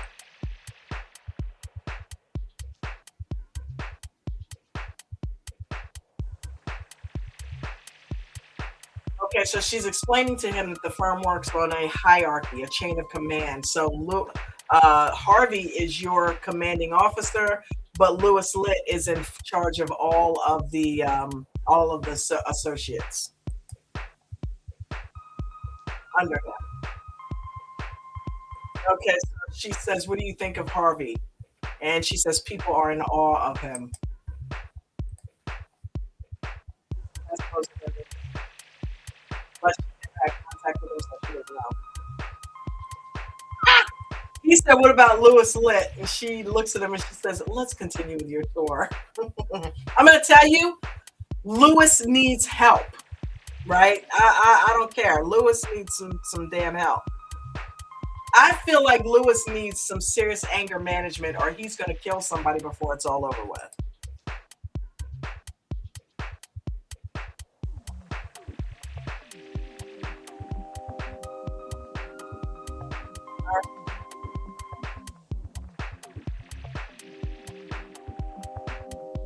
All right. Okay, so Harvey is walking into the office after being promoted to senior manager to find a worker scraping senior manager off his door, and he's asking him what the frick's going on. He said, "I got orders to take it off."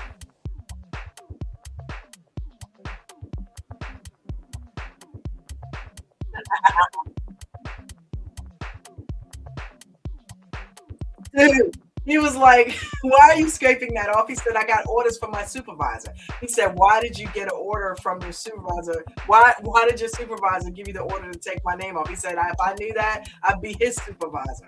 He said, "You seem to be having fun with this." He said, "I haven't had fun since 2004.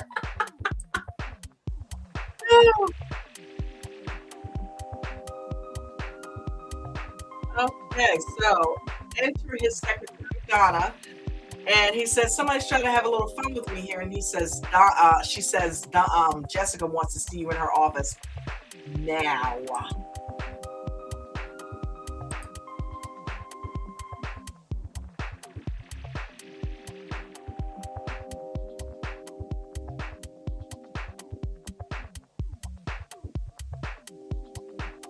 Okay, so Rachel has just taken Mike to what they call the bullpen, which is where all the associates, it's a cubicle where all the associates are working on cases, right? And she said, I noticed now that we got you to your desk, you don't have a pen and pad out. You haven't taken one single note, mostly probably because you've been ogling me the entire time." She's pretty cocky, huh?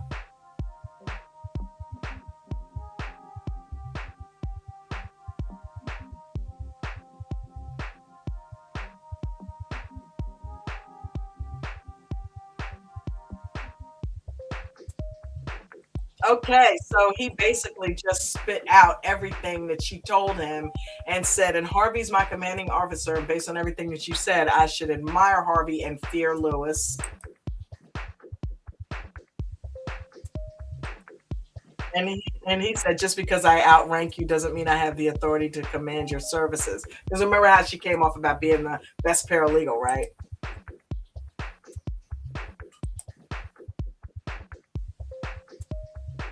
He said, "You've made it perfectly clear that you think you're too smart to be a paralegal." She said, "Nobody likes a show off."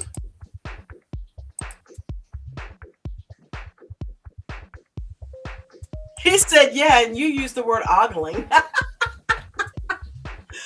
Oh man, ogling.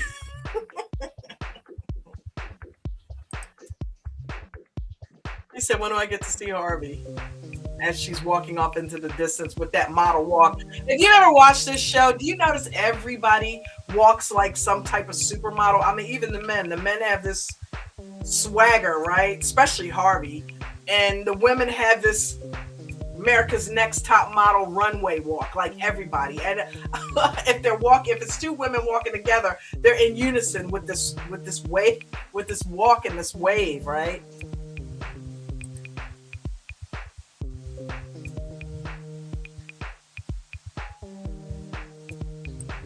Okay, so Harvey's caught. He lied to a client, and he got the little paper stunt that he pulled. Yeah, he got called out on that by Jessica just now. That's why the senior partner has been taken off his door, because he got it through false pretenses.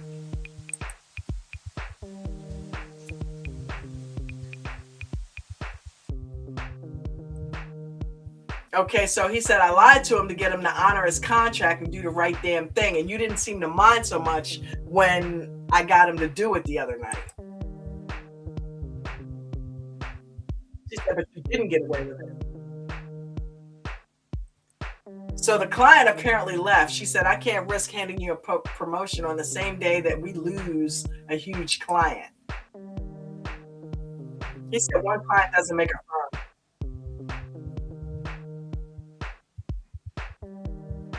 She says, I don't know if you've noticed, but we're in the middle of an economic meltdown and companies aren't exactly jumping up to hire attorneys right now.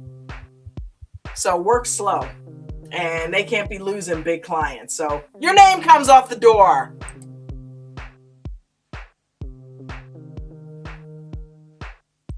She said Gerald might have forgiven the lying had you not humiliated him. That's the thing about Harvey. Harvey is extremely cocky, and he always has to have a smart ass line that he hands somebody, especially if he's sticking it to him, right? So because he did it in that manner, she said he didn't mind the lying so much as the way you did it. That's why he left. It's not what you say, it's how you say it. And we all know that sometimes how people say things can be a turnoff, right?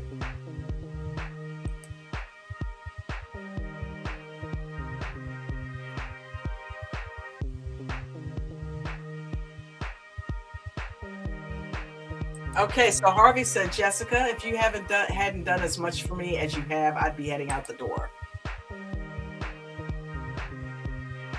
She says, if I hadn't done as much for you as I have, I'd be throwing you out the window.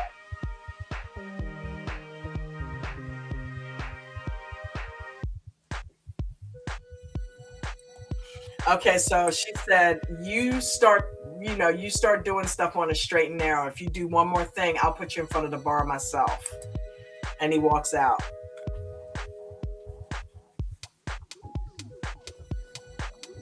All right, so Mike's in his office. Shit. Okay, so he said, I'm going to have to let you go. He said, I just got reamed for lying to a client. So if they find out that I lied about you being a Harvard grad and hired you as an associate, I can get disbarred.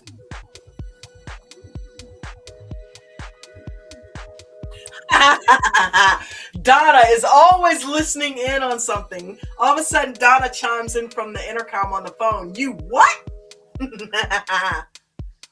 Oh, man. So that's two people that know he's a fraud.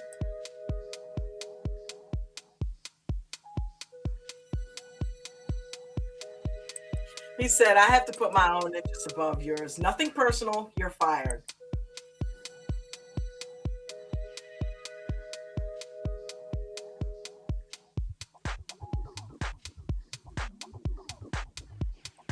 Okay, so Mike's already negotiating. He said, so you're worried that if I stay and somebody might find out, then you'll lose your license. But if you fire me and I tell them that you did it, you'll definitely lose your license as well.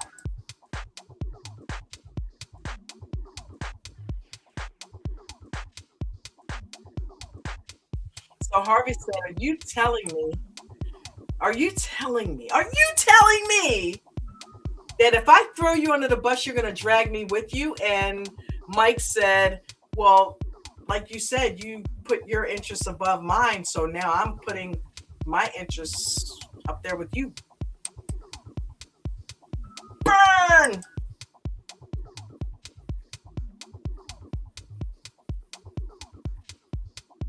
He said, "You're rehired."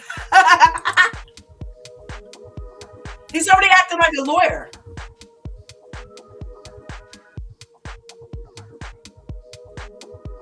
Okay, so after going back and forth with Mike and being out negotiated by Mike, he decides to steal Mike's tactic. He just walked back into Jessica's office and say, "Here's what's going to happen.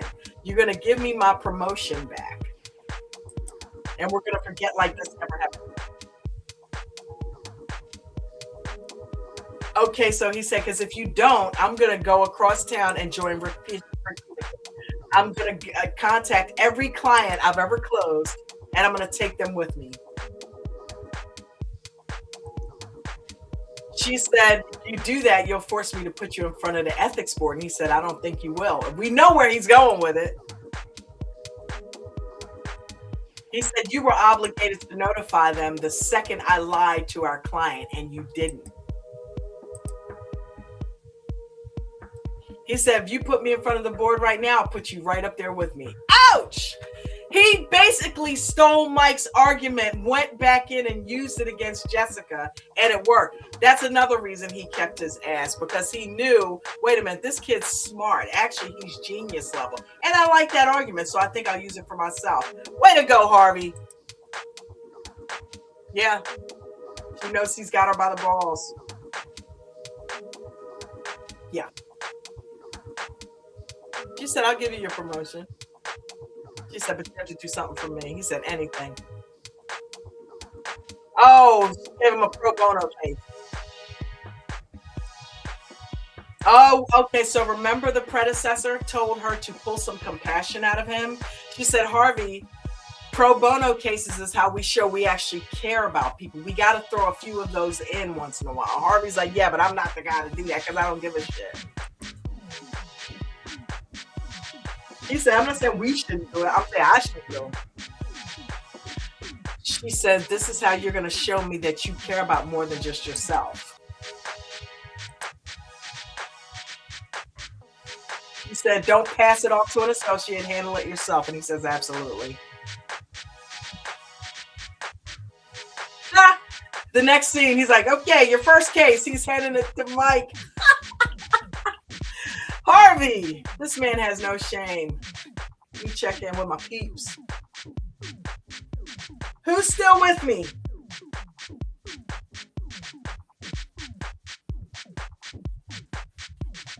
Uncaged. Vegan Knowledge. Did you ever watch Bridgerton? Uncaged Heart. Never. Never watched Blind Spot. Blind Spot is sick. That is really cool. And I think we did the same thing to that as Blacklist. I think we just stopped watching that for some reason. I think we were in the middle of moving from where we used to live to here and busy setting things up and just kept missing it week after week. But we got through a couple of seasons of that too. And then, I definitely want to see how Blind Spot ended up.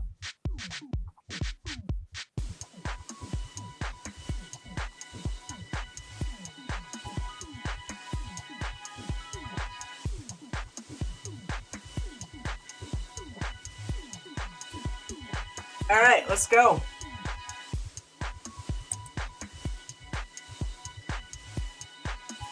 It's a sexual harassment pro bono case.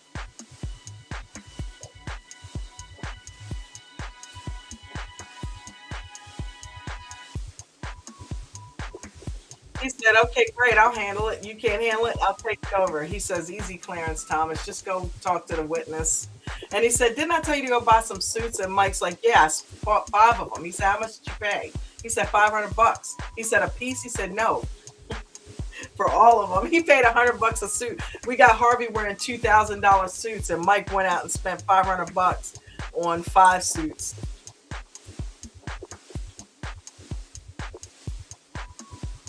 He's like, "What?" Harvey's looking at him like. All right, so Mike's walking up to his first witness, Nancy. She's like, "You're a kid."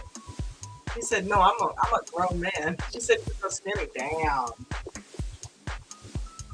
She said, "Here, have a grape." Oh my God, not a grape. She could have said anything in the world, but she said grape. Got any grapes? Shout out to Bucko.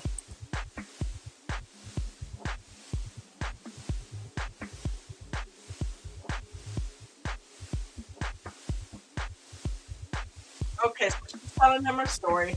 She said it started a couple of years ago, and she was at a little league game with her son. Got a phone call. Her husband had been in a car accident. He died. Just like that. I said, I'm so. She said, so I did the best I could trying to raise them.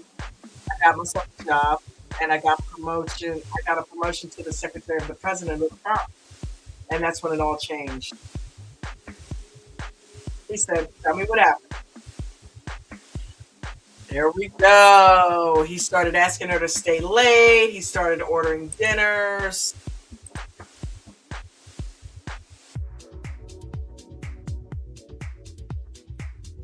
Okay. He says, she said one night, he said, if I sleep with him, he's going to take care of me in the firm. If not, he's fired. So Mike said, what'd you do? Okay, so she said she went to human resources, and there apparently wasn't any precedent. He had never done that before, or there was no evidence that he had done that to anybody else. So they gave her a pink slip for poor job performance. They wouldn't write her a letter of recommendation or anything. Wow, good first case, Mike. She said that was way out of line. All I wanted for it was for the sexual harassment to stop. I wasn't going to say anything. I just wanted him to cut the shit. She said, can you help me? Mike's like, yes, I can.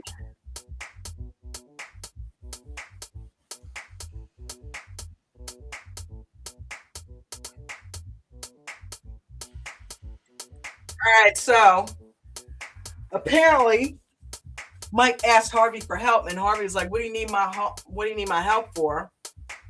And he's like, just give me the update. He said, Mike's saying she's a nice woman. And Mike said, no, on the case. He said, just give me the facts. Just give me the facts. I don't get emotionally attached to clients.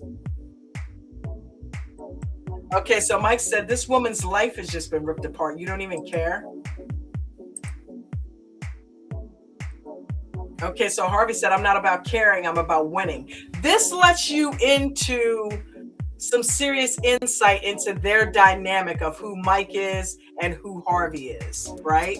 And they're like oil and water, but for some reason they work. They're also like two peas in a pod at the same time. There's a lot of differences.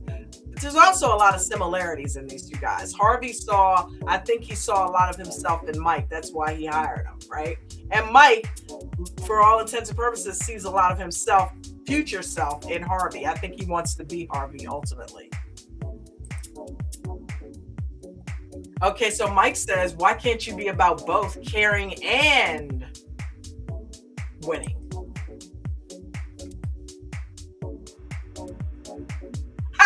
Harvey said, I'd explain it to you, but then I'd have to care about you.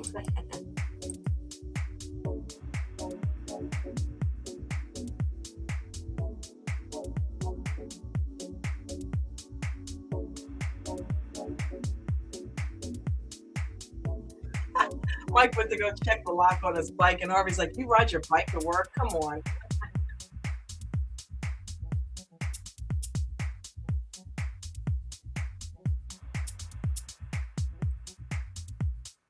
Okay, so Harvey's explaining and said that the other people sent over the files, and Harvey.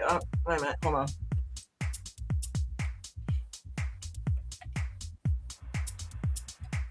Let's see here. What did he just say?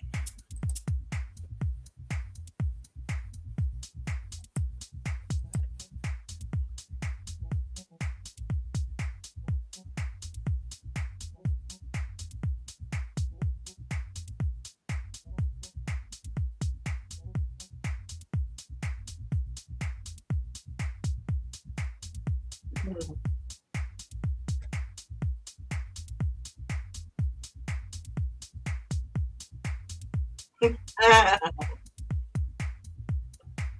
Okay, so Mike said the Fed sent over the investigation files as a courtesy.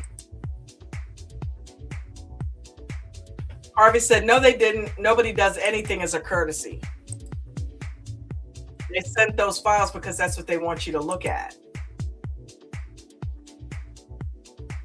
He said, being a lawyer is like being a doctor. He said, and Mike said, what? Don't get emotional about the client. And Harvey says, no, you keep pressing until it hurts. Then you know where to look.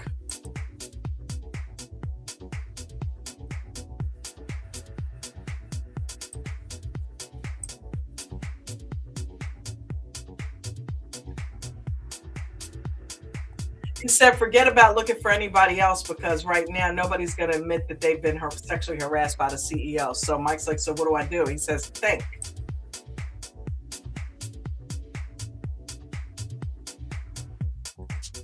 He said, so think.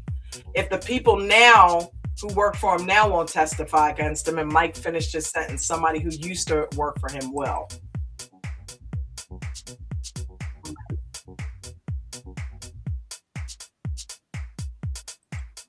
So Harvey instructs him to subpoena the employee records of every person that worked there before that chick worked there.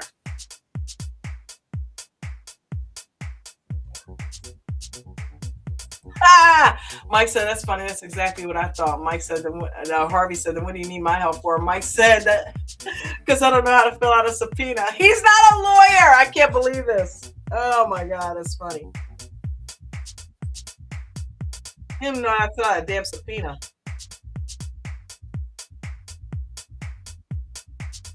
He said, by the way, did you get her to sign the engagement letter? He's like, yeah. He said, what's an engagement letter? He said, it's a piece of paper for being able to sue us.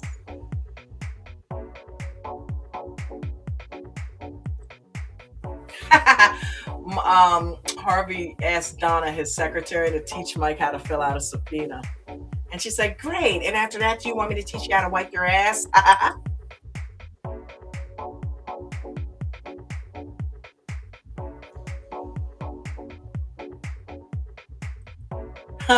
Harvey's giving Mike his business card to the guy who does his suits. And he's like, stop, just go spend some money.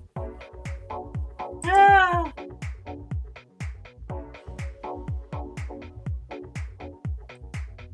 He said, people respond to how we dress. So like it or not, this is what you got to do. Ooh.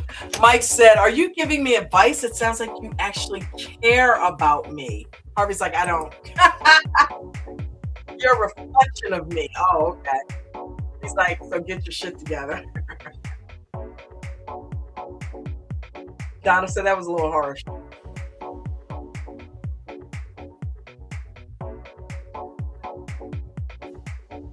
All right. Let's see what we got going on.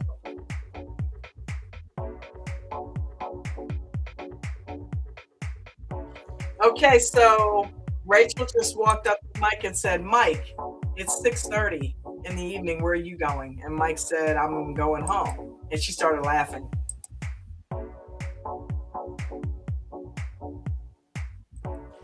Okay, so she says, Mike, you're a first year associate. If you go home before 9 on your first week, you're not going to make it through your first month. Ah!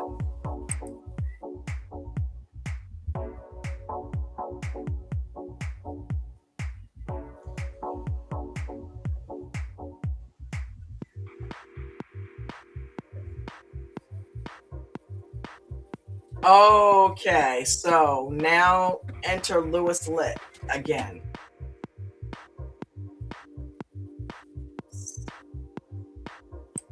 Okay, so Lewis is saying, I know you already had orientation from Rachel, but I wanted to give you a special welcome from me.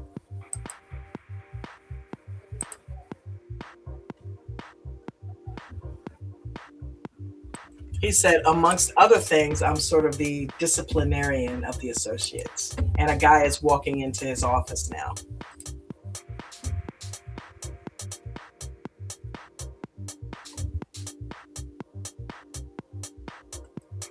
Okay, so the guy's name is Gary, and he said, you wanted to see me? And he said, yes. And then Lewis looks at Mike and says, Mike, this is Gary Lipsky. He's one of our most promising associates.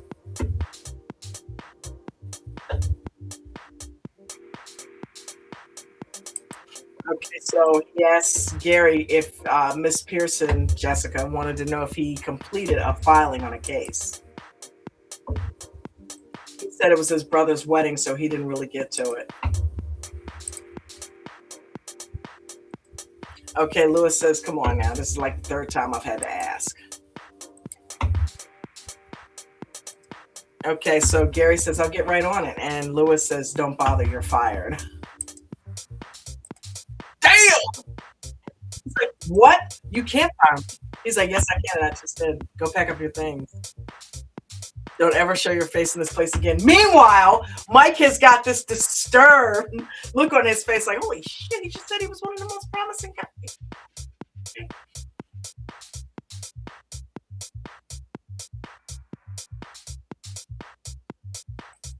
Okay, so Lewis just told Mike, okay, so I'm glad you were here when that happened. I'm glad you saw that, because let me let you understand something. We pay our associates very well, and we expect a lot from them.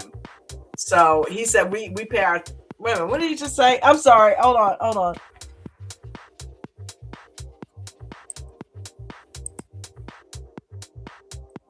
Okay, so we pay our associates very well, and we provide the opportunity for unlimited advancement. But in return, we expect results. So, message sent, heard.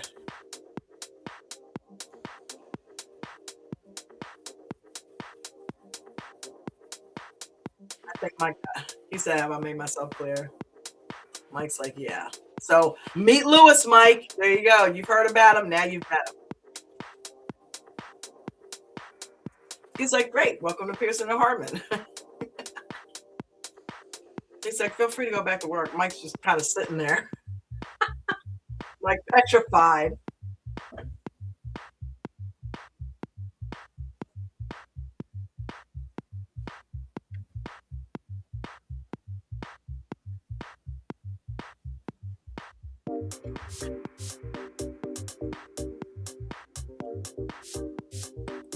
Okay, so Harvey's kind of throwing the adjectives out of Jessica, because apparently she must be going to dinner with a client or something, but she walks through the lobby in this stunning evening gown with her hair up and some like pearls or diamond necklace or something. And Harvey's like, absolutely stunning, categorically beautiful, and he keeps just adding on. And she's like, good night, Harvey. And she's like, you're not the only one who could charm a client. And by his 10th compliment, she's like, okay, leave me alone. And she gets in the elevator.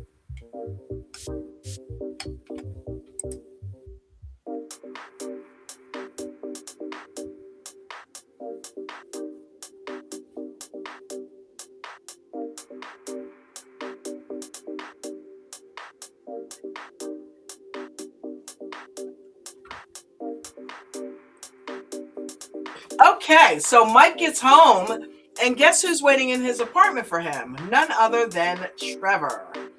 Mike's like, what are you doing here? He's like, just watching Sports Center. You haven't been returning my phone calls. I wouldn't return your phone call either, Trevor. You set him up. He could have been sitting in a freaking jail cell right now. Why would he talk to you? Trevor's the reason Mike's life went to shit anyway. So he should have stopped talking to him when he suggested that he sell a damn test, and it turned out to be the dean's daughter. That was all Trevor too.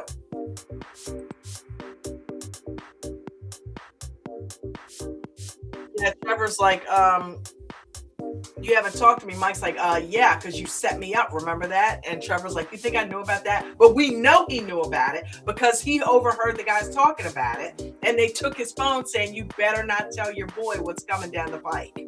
So yeah, you knew, Trevor.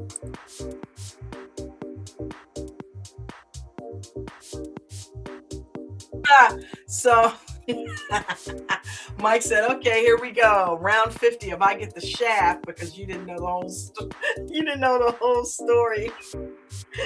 Remember the dean's daughter? Apparently, Trevor didn't do his research and found out that that was the dean's daughter that he was getting Mike to sell the test to. Trevor, get your shit together, man.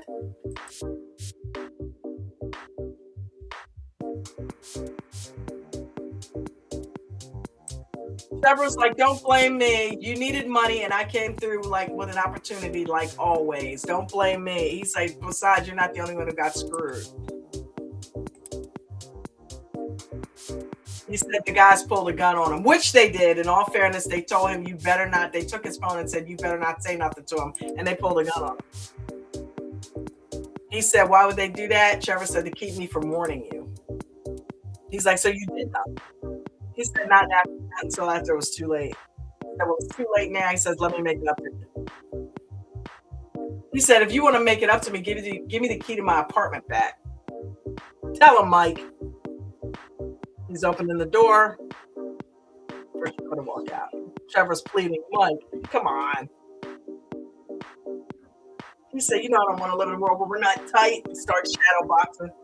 He said, then kill yourself. Get out. He said, get the hell out. Wow. Mike means business.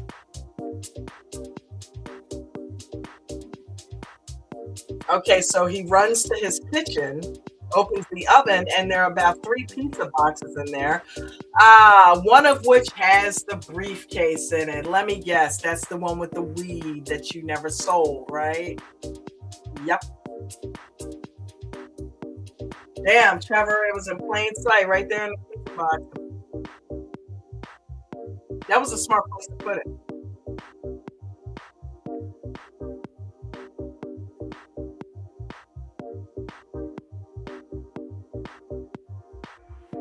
Okay, so the company that the girl that Mike is trying to help with the sexual harassment is called Devlin McGregor. Why does that sound familiar? Like it's a real company. Anyway, they're filing for, they're suing or something. They're ruling against the subpoenas. They don't want the subpoenas or something. Hold on 1 second.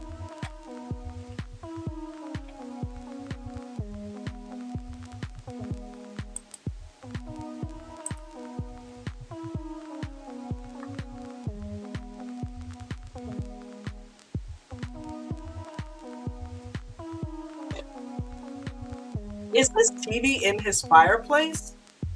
That's pretty original.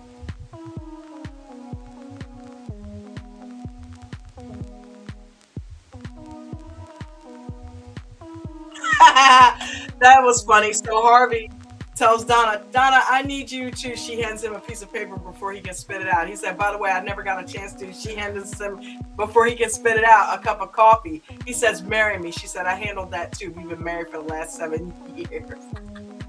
Donna is awesome. All right, so Mike's running up behind him about the Devlin McGregor thing. They're fighting the subpoena. Okay, so they're filing a motion to dismiss the case based on the fact that they don't have evidence that this woman was sexually harassed. Mike said, good. He said, what do you mean good? Okay, so he says they don't want to hand over the files. Remember the whole thing where he says press till it hurts, and that's when you know there's a trouble spot? Well, they press there about the files, and apparently they don't want to give them up, so hello, that's where it hurts. They don't want them to see the files for a reason.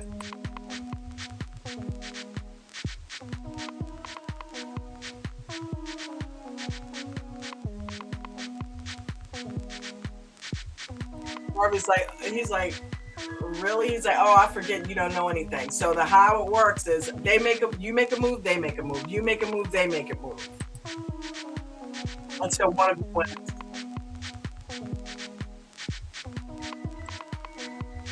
He says, well, what if they win and the case gets dismissed? He says, well, then you're not as good as you think you are.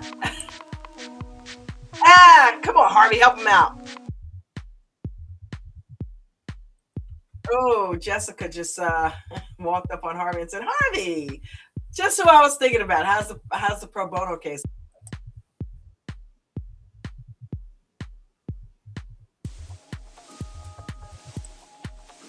says we're all good. She said good because if I find out you're not putting in your full effort, I'm gonna be upset. We know he pawned it off on Mike though.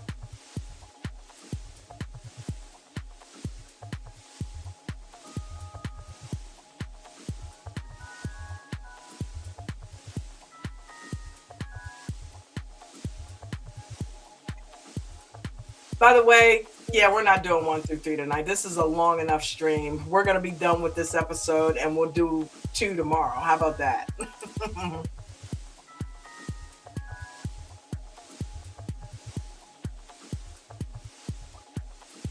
Okay, so here we got Mike and Rachel again making pretend like they're not making goo goo eyes at each other, but he tells Rachel as a paralegal, he's like, listen, I need your help with this case. So she's like, yeah, no, what do you need me to help for? So she looks and says, let me see the motion. He's like, whoa, you have an office? Okay, so he's wondering why she has an office as a paralegal and he's actually an associate, which means he's a quote unquote lawyer. And he's like, why do I have a cubicle and you have an office? And she said, like you said, I'm the best researcher in the firm. But she's also been there since God was little. So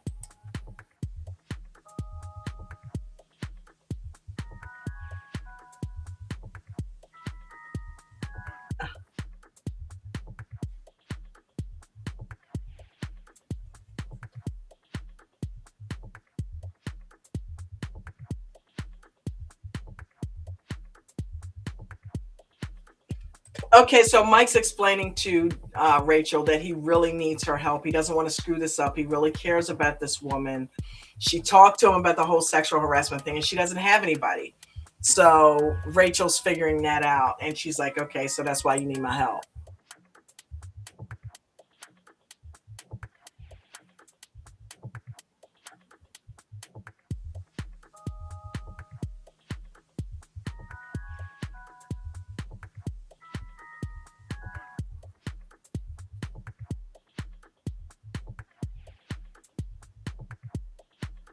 So she's talking to him about how to research. She says research is as much art as it is science.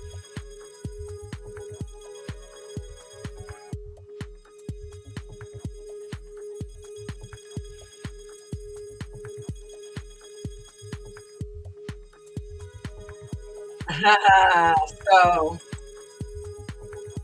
basically she's saying, okay, so let's go ahead and start looking at the files. They split up. He looks at sexual harassment stuff, she looks at privacy stuff, so that they can figure out how they can marry it together and create a case. So she's like, we're going to be here for a while, so we're probably going to need to order dinner. And he says Chinese. She says, hell no, I can afford Chinese on my own. This is on the firm. We're doing sushi.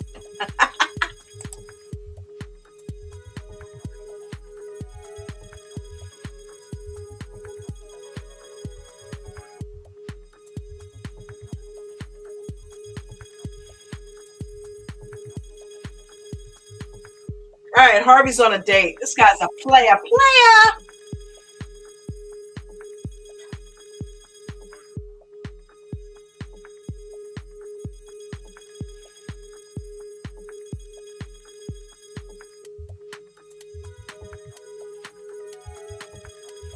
Okay, I feel like this chick is some type of investigator. He's like, why don't we do this more often?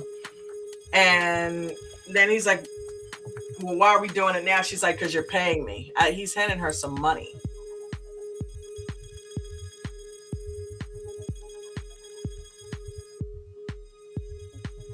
He said, how come you and I never, she said, I don't sleep around.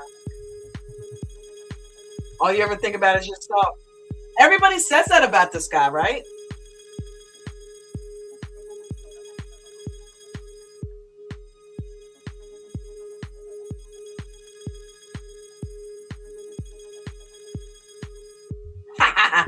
So Harvey says he's going to pay for dinner. She's like, no, I'll go ahead and pay for it. He's like, no, but I'm a gentleman. And she's like, yeah, but if I let you pay for it, you might think you have a shot at me with me someday. He's like, I know, I already do. Cocky. Oh, he said, I'm not selfish everywhere. Ooh, she says, neither am I. Oh, flirt, flirt, flirt.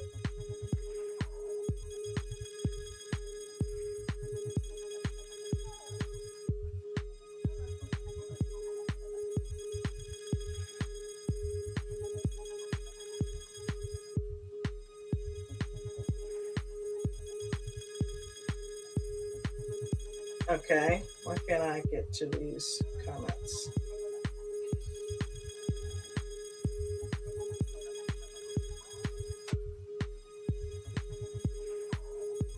Okay, this is weird. It's not letting me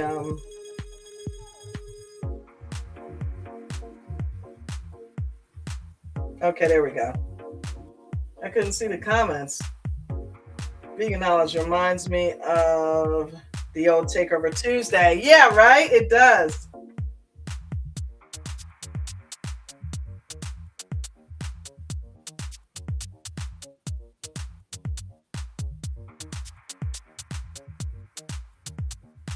Uncaged Heart. I love James Spader. Yeah, James Spader was awesome as dude, right?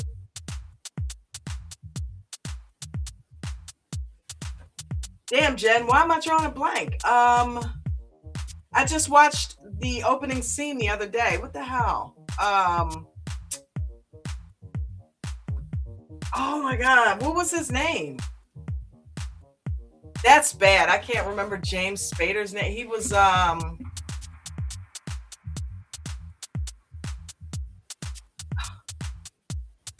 me out, babe. I cannot remember what his name was in Blacklist. I want to say Harvey. What the hell was James Spader's name?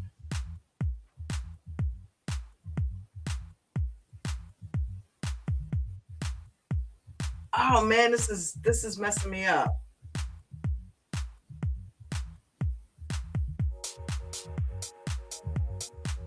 Oh my God, this is crazy. Anyway, you like Tom King? Yeah, Tom King was awesome. Meghan and Harry. Yeah, Meghan and Harry, right?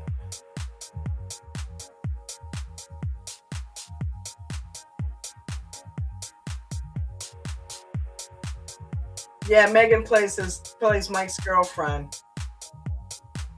I just got where I could type. Let's get Take Up Tuesday. What episode is she on? Does anyone? I'm still on one, so I'm only gonna do one because it's taking forever just to get through one with all the commentary. So if I try to do three, we'll be here until 2 a.m. I just went back and figured it. No, I started saying Norman something. Oh my God. I'm going to the store. I'll be home before these episodes. I got one for you and everyone in the chat. If you could have lunch with any two. Oh, cool. Which would they be? Okay. Think about Lewis and Donna. Huh.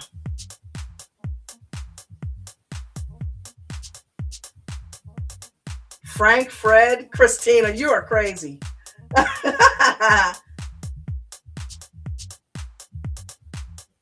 Ratman. Raymond Reddington. Thank you. Thank you. Thank you. Thank you. Oh my God. How the hell could I forget Raymond Reddington? That was driving me nuts. I started saying Norman something. Freaking Raymond Reddington, dude, he was a badass. James Spader always plays a badass though, but come on, let's like really get with that. Think about how James Spader turned out. Did you think that guy from Pretty in Pink with all the hair and all of that would have turned out like he did? But he's still a narcissistic ass, right? But he's cool with it as Raymond Reddington. He was a prick with it in all the teen movies, right? All right, I know you can hear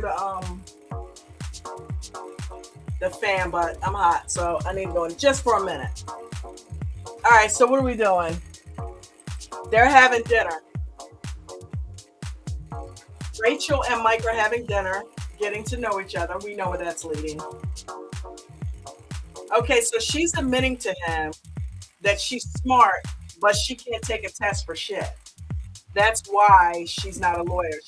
She bombed the LSATs, and even if she can get into a law school, there are tests, and that's going to be a problem. She says if there was only someone who could take the tests for me. Look who she's saying that to, right? So Mike's like, yeah, if only. We know, Mike. You better not tell. All right, so Harvey just bombed in. Said, Mike, where you at with the research for tomorrow's hearing?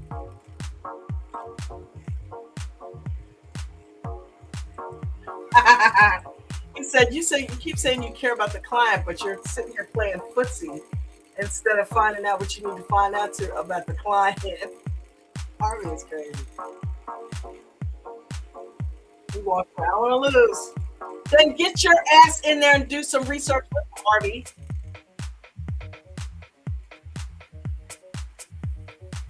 Okay, so Rachel's helping him out. She said, listen, we look like the bad guys putting them under duress because right now they're, this top firm and we're basically rocking the boat by coming in with this sexual harassment stuff. So all of a sudden a light bulb goes off in Mike's head. He said, what did you say? You look like the bad guys. Okay, so he said, no, you said they did it by the book and we're putting them under duress. So he shows her something in a book, which he must have read before they started eating and got the shit committed to memory. God, with his photographic memory, man. I can sort of do that though, but not with books. I can do it with numbers. It's weird. I can't do it with words, but I can do it with numbers. I can literally look at a number that's about 10 to 12 digits long, maybe even 15, and in a matter of minutes have it memorized. I can quote it right back to you. I was pretty good at that when we did our delivery business because somebody could give me their card number and I would be able to call the restaurant and pay for their food and know the card number. I'm talking expiration, 3 digits, everything within a matter of minutes. It was already committed to memory. I didn't try to do it. My brain works like that. I can just remember numbers like that. But the cool thing is we were never sued for stealing anybody's shit. So I don't do that.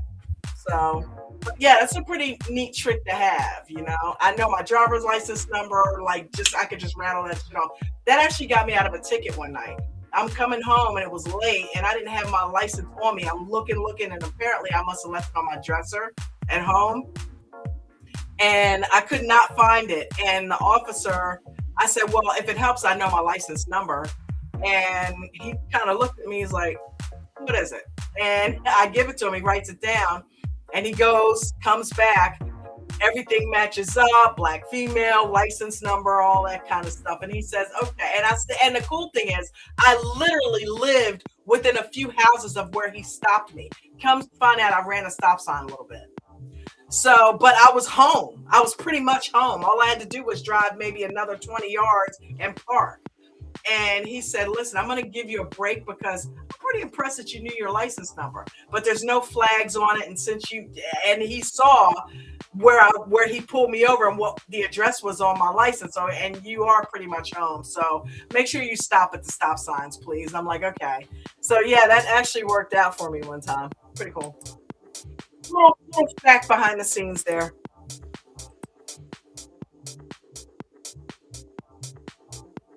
Okay, so Harvey's taking him to court with him for this case. He said, you did all the legwork.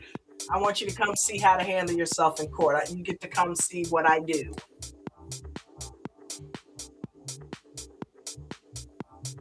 He said, I thought it'd be cool. He said he wasn't going to take him, but then he thought it would be cruel not to let him witness his greatness. Harvey is such a freaking narcissist. As he should be, because he's so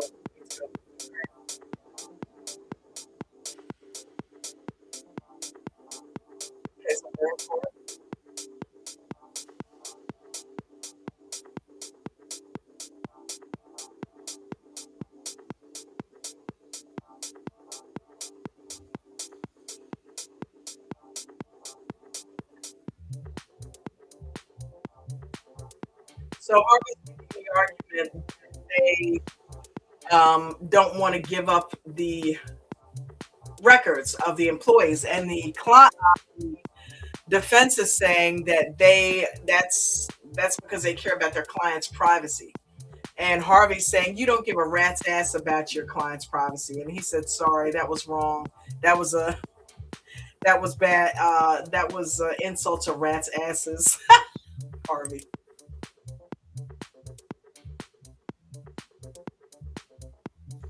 Ah,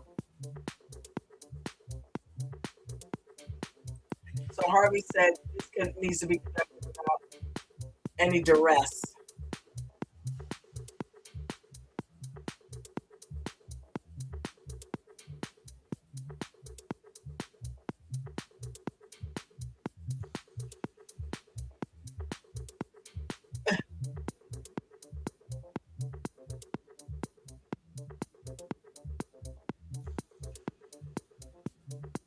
Okay, so Harvey's using the just saying, what if you hit on your bailiff and you ask the stenographer to get information on it? What would the likelihood be of that coming out? And he said, are you saying I would hit on my bailiff? And he takes it down that road. But he's like, no, I'm just saying, he would the judge was like, I would hope he would come to me and talk to me about it first. And Harvey is making the argument, yeah, suppose he did that, you betrayed his trust by firing him for it. False pretenses.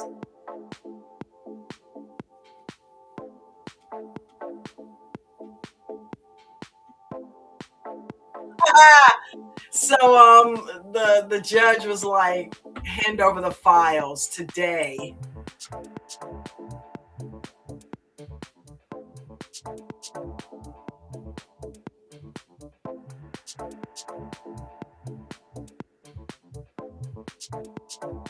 So Mike told Harvey that was awesome. Harvey was like, it was your argument. I just framed it in a way that helped us get what we needed.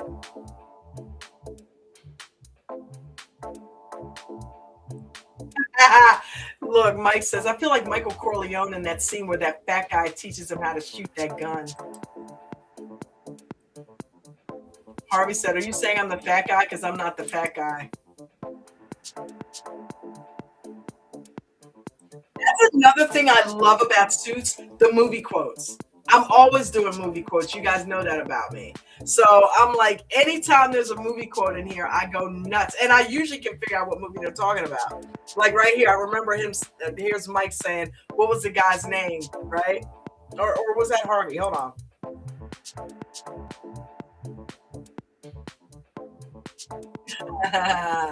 So Mike asked Harvey, what was his name? And then he says Cardoza, and Harvey says Clemenza.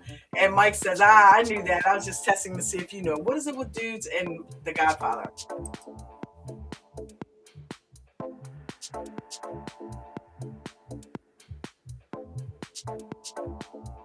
Everybody knows Clemenza. Leave the gun, take the cannoli. All right, where are we now?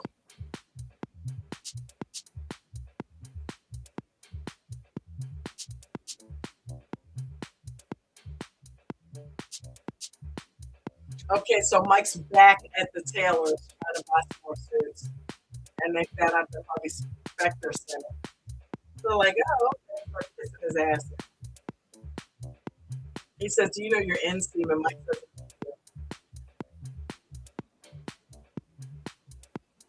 he said, why don't you browse for a while? The most expensive prices, and they moved down as you get to the door. Damn. Because he didn't know.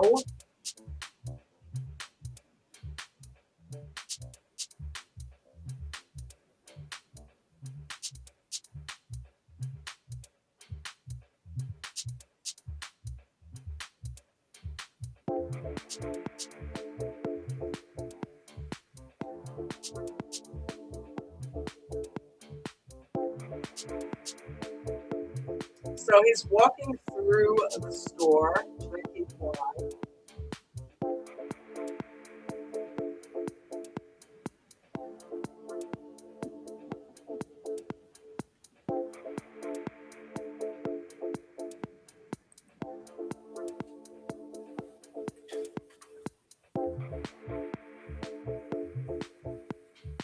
Wait a minute, hold on. What is Christina saying? Hold on. Raymond Reddington. Message retracted. What did you retract? Less than 0. Yeah, with Jamie Gertz. Yeah, he was in Less Than 0 too, wasn't he? He was. I knew he was. He's been in a few things. I think he was in Sex, Lies, and Videotape too. He was in a couple other things that I've seen too. He was in one where he was a lawyer. I can't remember the name of that, but that was really good. I think he was actually a good guy in that one. Robert Downey Jr. was in Less Than 0. That was so sad. Oh man. What's his name? From Pretty in Pink, the other one from Pretty in Pink. So that was 2 they were in together. Matthew McCarthy. Matthew McConaughey? No, not Matthew McConaughey. Something McCarthy. Jonathan McCartney, something like that.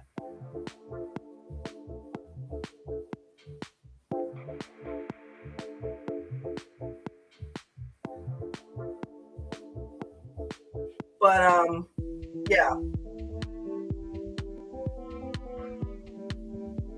Uncaged Heart. Heck no. I hated him in Pretty in Pink.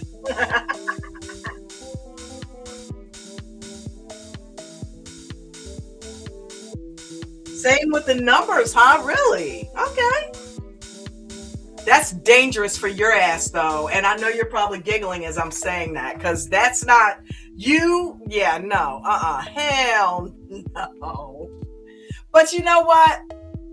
Didn't you work somewhere where you kind of had to be like that? I mean, you know, you didn't do any jail time, right? Oh, man. But yeah, I don't know. It's weird. I can look at stuff like notice numbers. If I have to call someplace, I can look at the notice number, and all of a sudden because it's a trick to it, right? You just memorize them in groups, like 4 at a time or 3 at a time, and then it's like a song lyric. 6022, 1524, 1638. So then you know the whole 50. You memorize it in groups, your brain can handle it better like that. So it's really not that big of a deal. All you got to do is do it that way, and your brain can and cards are easy because they're in groups of 4. So, and then all you got to do is memorize the couple other numbers.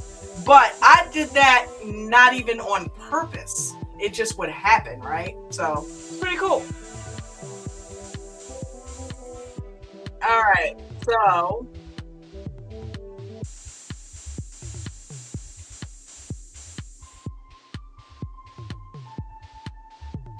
all right, so Mike's walking out of the shop because he apparently isn't impressed with the tailor and all of that, and you know he's not into expensive suits.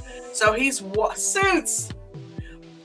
with the phone, and guess who it is? Trevor's girlfriend calling him, asking him why he's not talking to Trevor. We all know why you want to know, because you want him talking to you, not necessarily Trevor.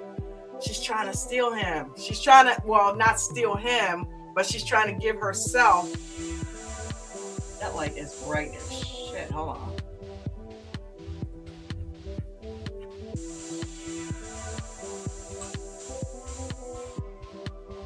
There we go. That's better. Not too dark.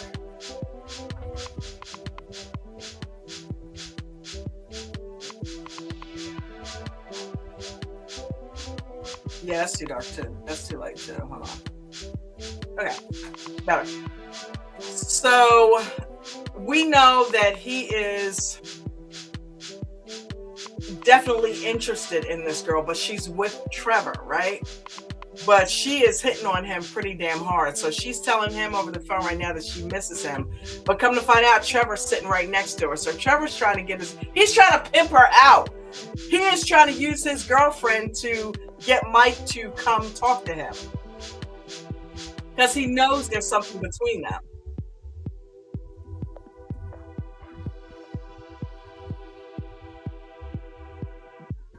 So Trevor's like, what'd he say? And he said things aren't ever going back to the way they were. And she said, what did you do? He's like, I don't know. You know what you did. setting that guy up. Not only did you get him kicked out of college, but now you're trying to get put away for freaking 10 years for dealing drugs.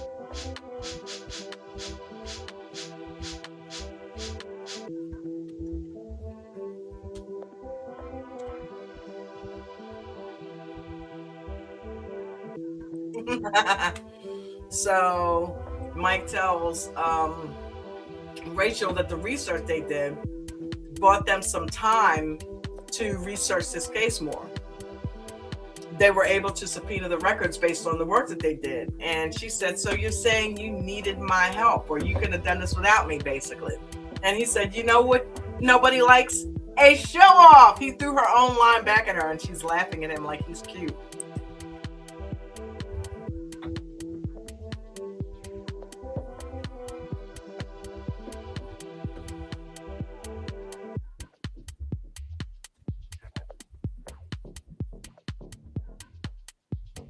Wow. Okay.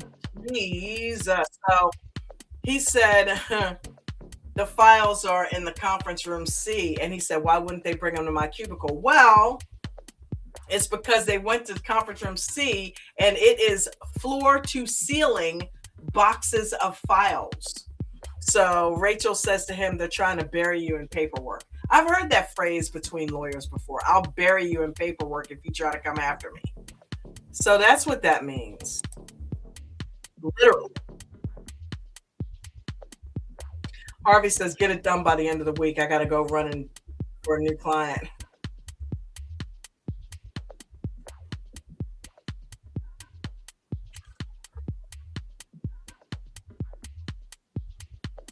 Okay. So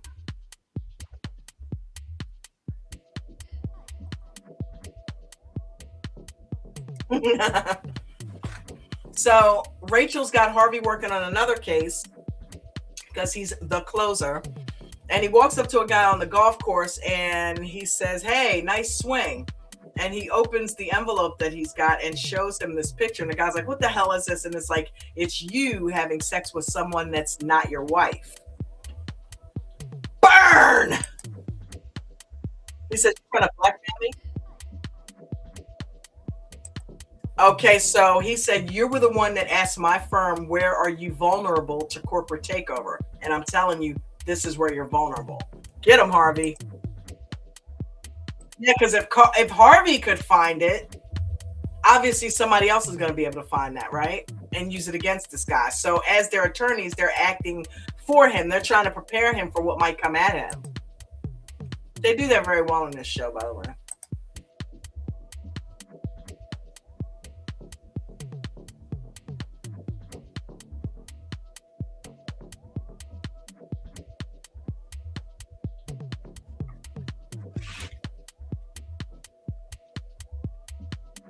Okay.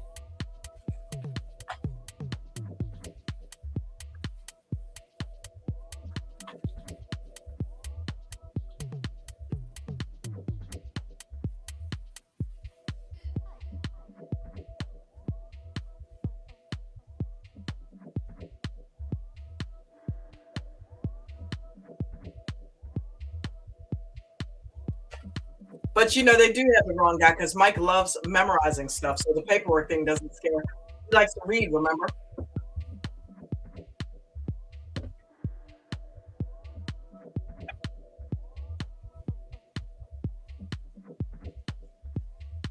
Okay. I had to rewind it.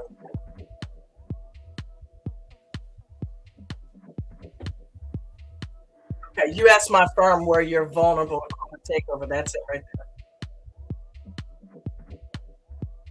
Okay, so Harvey says your wife owns 10% of the company's voting shares. And us as traders, we know about that whole voting shares and all of that type of stuff. The voting shares obviously has a lot more say in what goes on than just regular shareholders, right? I mean, I could be a shareholder of a place that, you know, I could just buy a bunch of shares. That doesn't mean I get to vote on stuff just because I'm a shareholder. Now, once you get to a certain percentage of shares, that kind of gets you in that ballpark, right? So the husband, Harvey is trying to tell him to get her to sell her 10% of shares. And the guy's like, she's not going to find out. Harvey's like, it took my investigator a week. What do you think your competitor is going to do after a year of digging?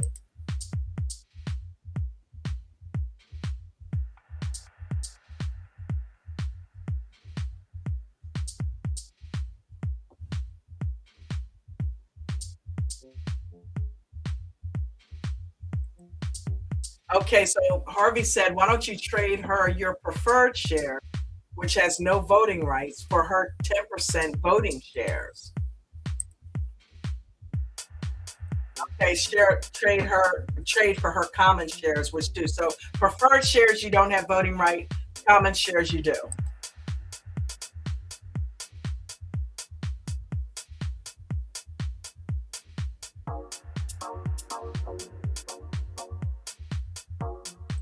Okay, basically he's trying to get him to prepare for his wife to find out about this by switching the shares around, and he's going to lose a lot less money if she comes after him in court if she's got the other shares and he's got the common.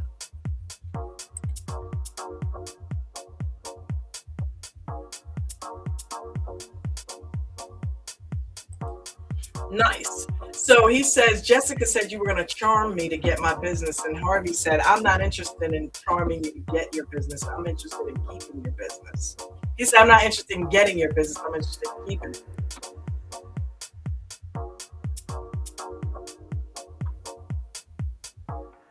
And Harvey was like, now, shall we play? I'm not going to let you win. Because they're on the golf course. So he's like, okay, I gave you my spiel. Let's play golf. And you know the guy's impressed, right?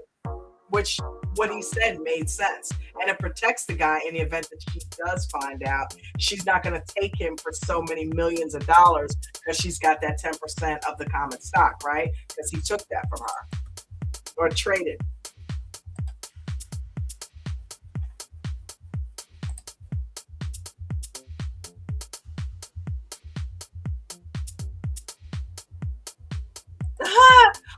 He said, Mike sat down in Harvey's office and said, you know where they don't want us to look? Harvey's like, did you get through all those files in one night? He said, I would have done it sooner, but I ordered a pizza. You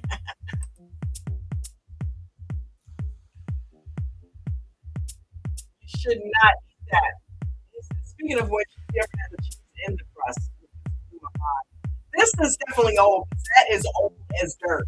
The crust, oh, that was in my So he's coming up.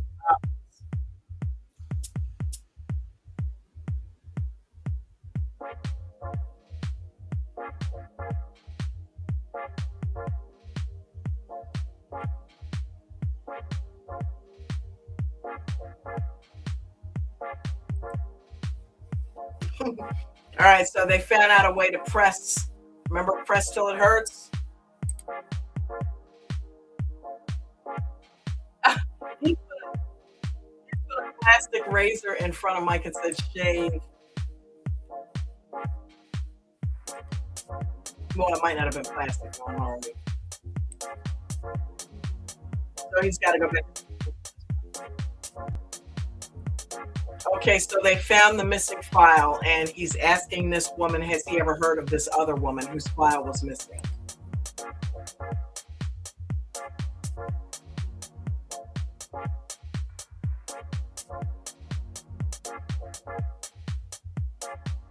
Okay, so the young woman is asking Mike, why was her file missing? You think they did this to her too? And he's like, yeah, I do. And she's like, okay, get her to come forward. He's like, that's the plan.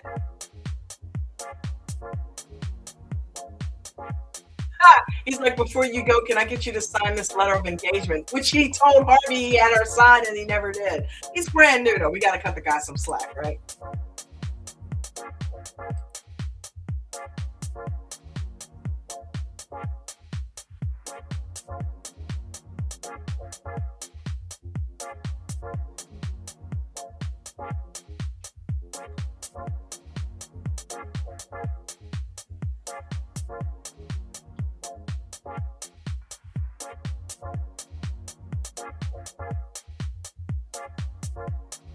Nobody's talking. Okay, so Mike is sitting there waiting on this woman, Joanna Webster's steps as she comes home from work. So obviously, she's the one with the missing file.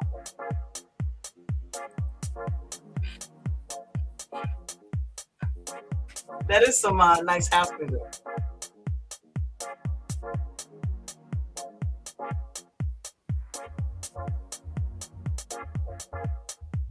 All right, so he's trying to chase her down and tell her, I need to talk to you about what's going on with my client. She's like, I gotta get my groceries in the fridge.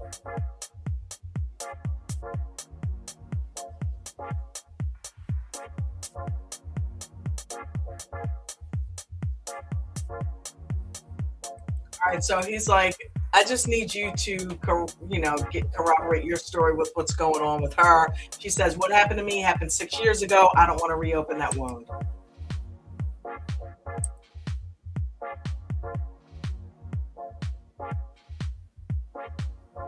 He says, there's a reason why I didn't do anything with that. They put me on that stand and attacked me. I don't want to do that. So Mike's explaining, as a predator, if he don't come forward, he's going to continue to do this to other women.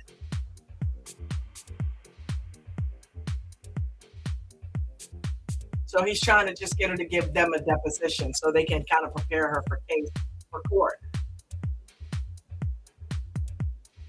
She's like, I can't do it. So Harvey's asking Mike what happened with her. And Mike said, I failed. He said, to not be awesome. He said, I got her to testify. He said, that's right. Nothing worked. And then it hit me. He said, he asked her, what if it was her daughter that had gone through that?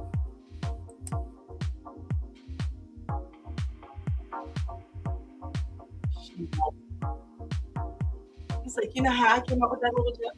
I cared about her.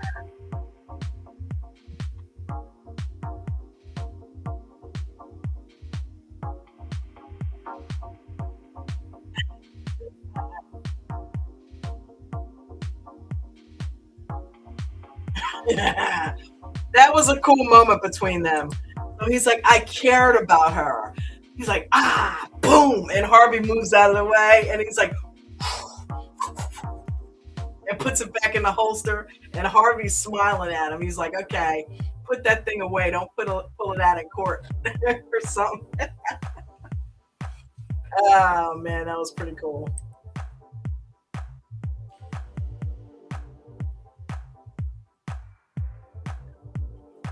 So, all right, Jessica comes in. Now, remember, Jessica wanted Harvey to do this case on his own, right?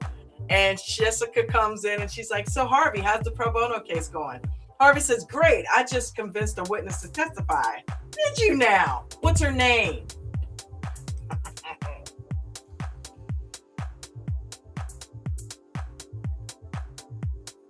She says, I'm not an idiot. Don't treat me like one. You pawned off the case.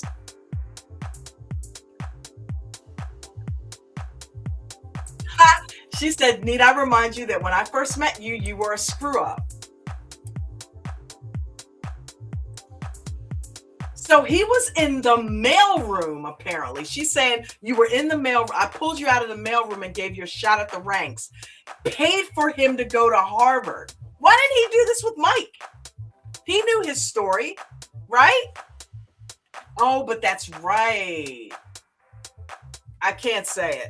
I can't say it because it's something that comes up later.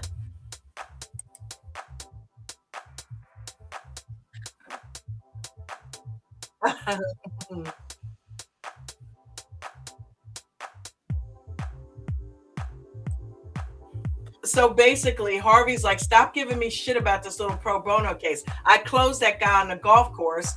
You give me these big cases. I have made good on you doing all of that for me. I bring people in this firm and I close them. So it paid off that you took a shot on me. So why are you giving me shit? She's like, because it's principle. You made a promise to me. Remember the predecessor told her to get him to care about people? Yeah, she's trying to get him to care about people, namely her. It's like, you got to stop this lying shit. You know what I mean? Yeah, she's like, this isn't professional. This is personal. Like, stop lying. She said, you made your bed. You better goddamn win. I like the way she says goddamn. She just says it all one. You better goddamn win.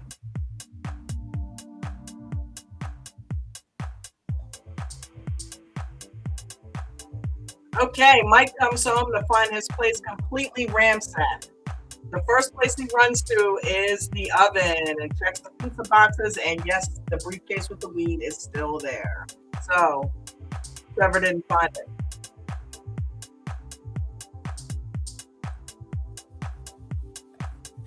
Okay, so Mike calls Trevor and says, what the hell are you stupid? What are you doing? And Trevor's like, I need the briefcase back. He's like, okay, so that's what this is about. You don't care about our friendship at all.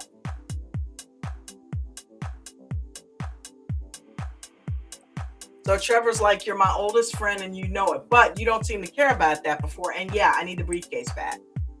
And I'm going to find it, Mike. He's like, I ditched it when I was running away from the cops that you set me up with. Trevor threw the phone, and then so did Mike. I mean, Trevor, dude, seriously, get a freaking life, man. You set him up. You got, I feel some kind of way about this, right?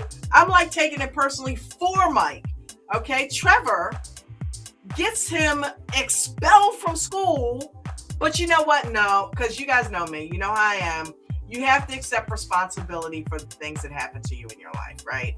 You had something to do with it. So nobody put a gun to Mike's head and made him take that test, let alone charge for it. So while Trevor suggested it, Mike didn't necessarily have to do it. So it kind of served him right that it backfired, because if Trevor told him to jump off a bridge, would he have done it?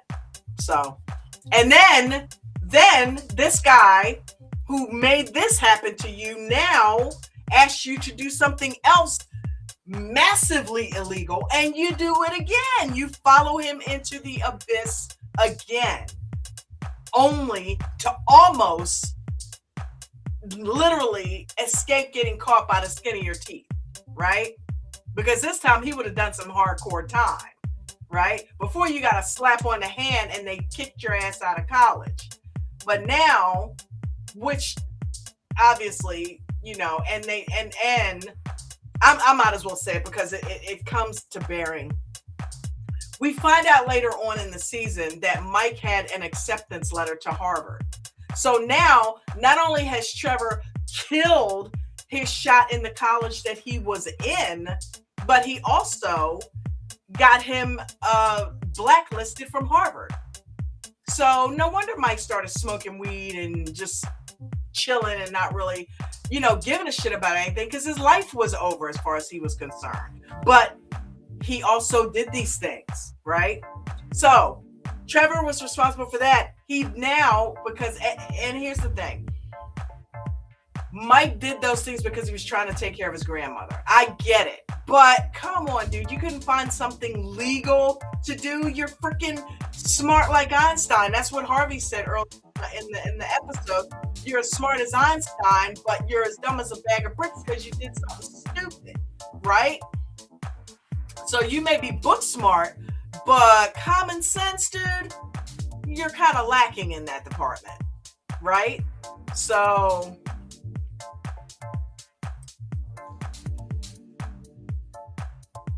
there's no way in hell he should have gone back in the fire with Trevor.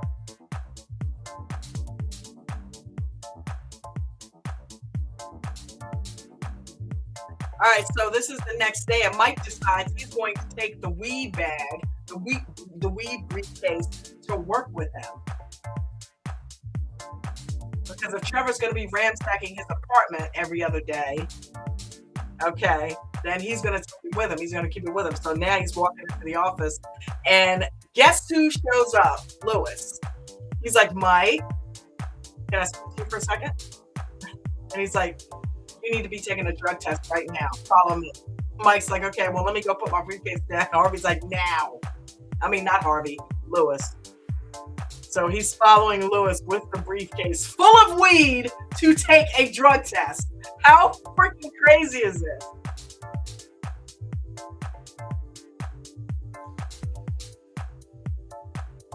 Okay, so now Lewis says, "Oh, but they're walking towards the drug testing place, towards the bathroom where the guy with the drug test is, where he's at."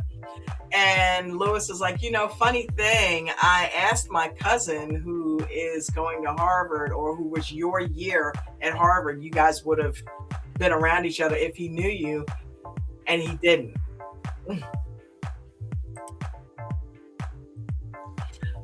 Mike says, "What's his name?" And Lewis tells him, and Mike's like, "Yeah, I didn't know him." He said Harvard's a big place. And Lewis like, "Not really." Okay, so Mike is remembering talking to the woman that says, "We get 7,000 applications a year. You think you can just walk into the door?" And remember I said that he looked behind her and saw some pictures? Well, apparently, what are the odds? They made that oddly convenient because apparently this guy that Lewis is mentioning was on, it was like 8 photos. We're talking about Harvard. 8 photos, and out of the 8, this guy that he happens to mention was in those photos. Come on. But it's a TV show. They had to make it link up. They had to make him be able to get out of this moment.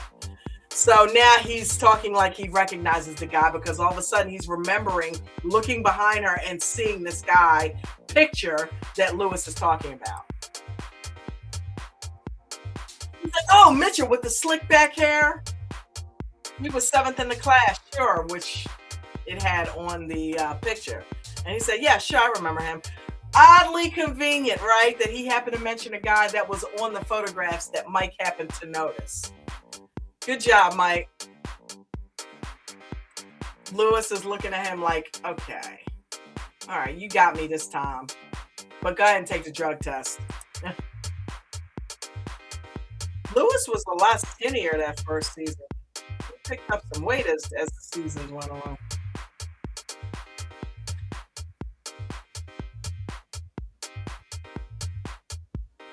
Uh-oh. Harvey's looking for Mike, who is right now in the middle of pissing in a cup.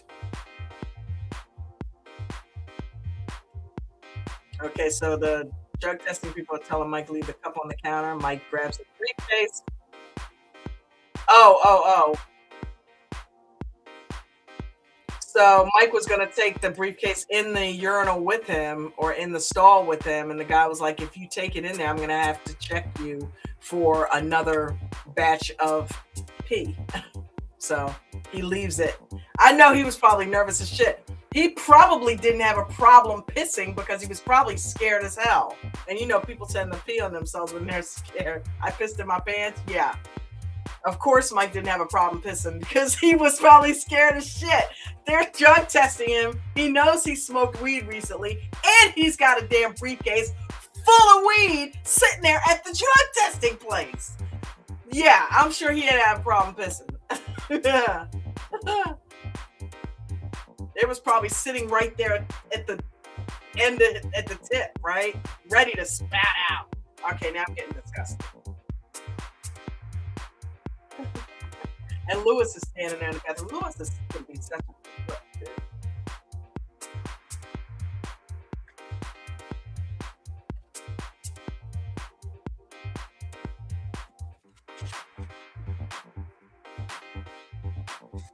He grabs his briefcase. Nobody looked at it like.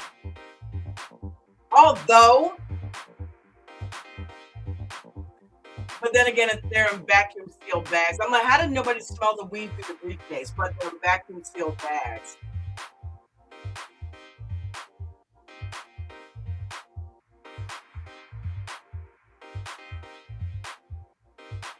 I don't care how vacuum sealed. That must be some weak ass bud because I don't care what it's in. If it's good, you smell it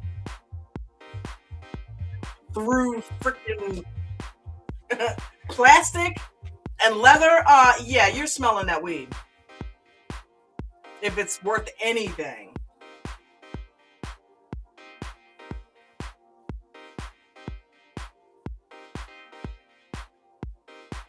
I love that I can talk about this stuff on my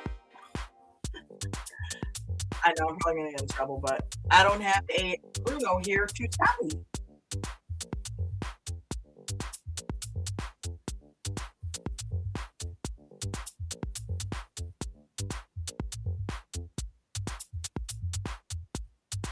Okay, so they're in a deposition now with the girl that they found. She's a Hooters girl. Where's that from? So they're doing the deposition on this girl. So after you worked for Devlin McGregor, you went on to work for Hooters.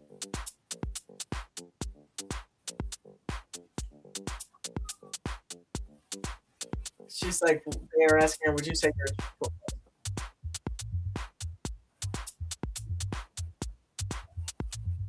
so when you, yeah. Oh, I thought Jen was coming.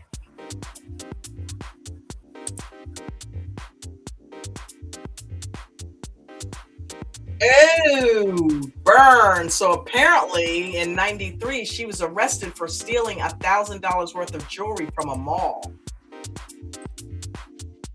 And she said she had never been convicted. She's like, I was 17. That was one thing, and it was supposed to be a sealed record.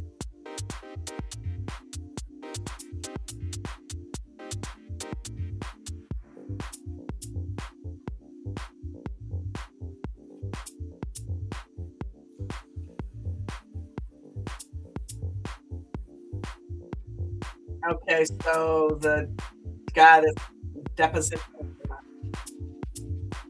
is painting the picture out like she's a liar because she never said anything to Mike or Harvey about this being arrested back when she was 17. So the counsel for the defense is saying, okay, so if you lied about that, what makes us think that you're telling the truth about the fact that he sexually harassed you 6 years ago? She runs out of the room.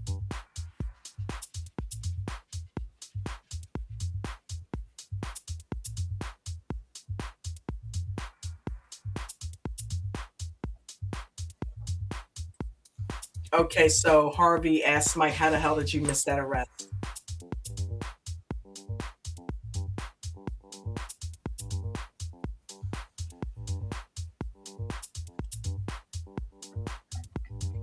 All right, so Mike goes chasing after her.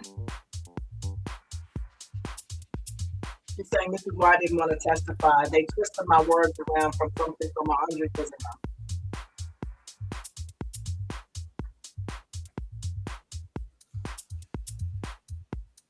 Mike's saying it doesn't matter.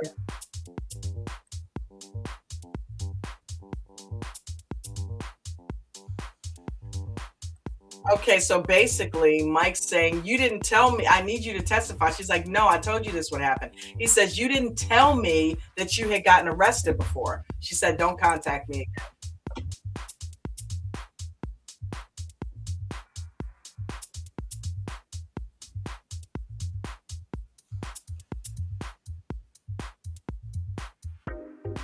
All right, so Mike walks off with his tail between his legs.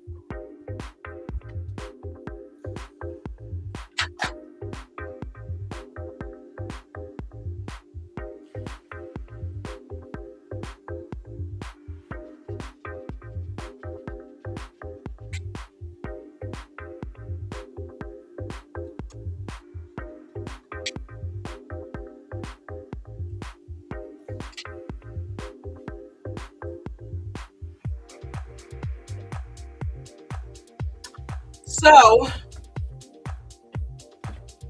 apparently, Mike is feeling down on himself about this whole thing and decides this might not be for him. So he goes and leaves his badge on his desk, and he's walking out, and Harvey's running after him saying, okay, so you couldn't get her to talk, you're just gonna quit? Okay, so Mike says, yeah, either that or have Louis Litt fire me. So Harvey's like, what the hell are you talking about? So Mike tells him about Louis firing that guy in front of him. Said if I did the same thing, I'd have the same fate.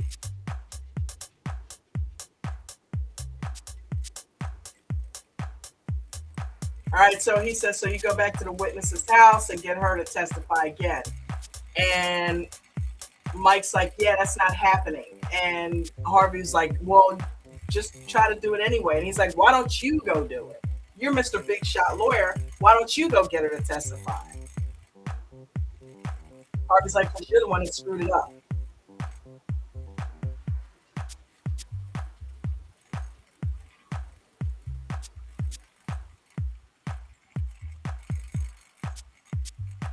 Wow. So now he's saying, well, if you're not gonna go question this witness, at least stand up to Lewis for me. And Harvey was like, wow, it looks like you had the balls to get in my firm, but it doesn't look like you have the balls to have what it takes to stay when it gets tough.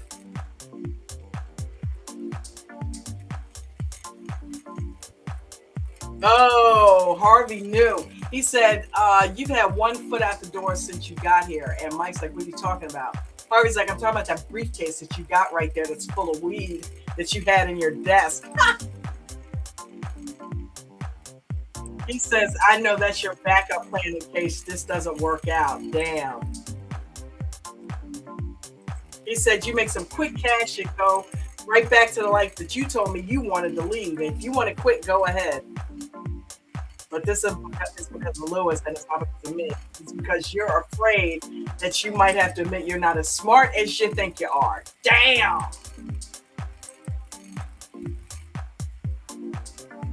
He's like, if you're here in the morning, I'll know I still have an associate. And there she blew.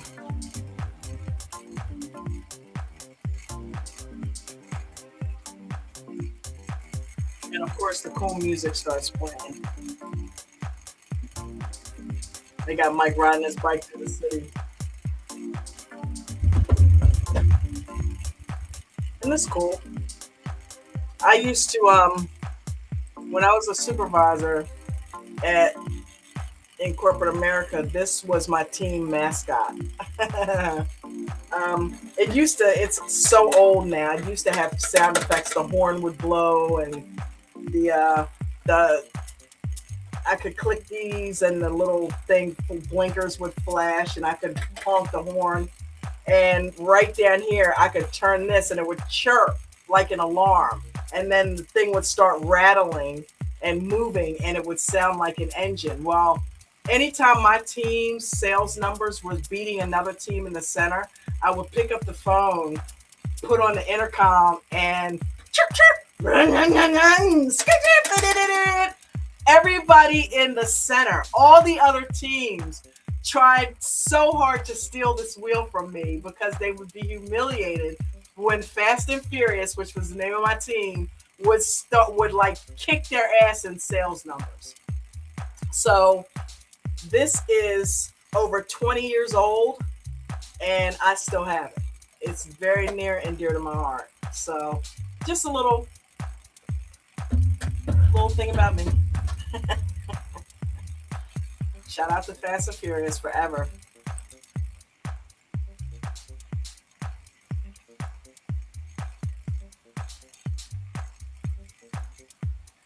I want to be buried with that thing.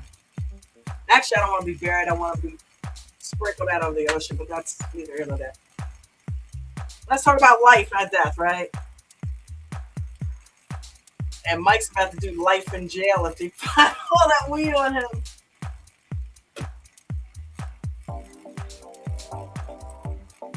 Okay, so Harvey confronts Lewis in the bathroom.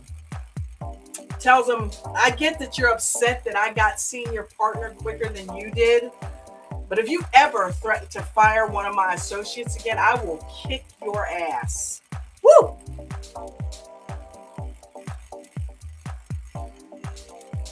Harvey's like, what are you talking about?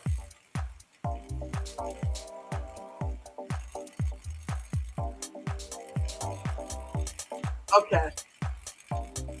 So,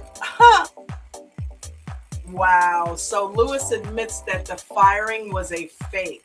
It was an act. It was staged to scare the shit out of Mike so that he would respect Lewis. Wow. He said that's how I let the new associates know what's expected. The guy worked in the mailroom. He wasn't even an associate.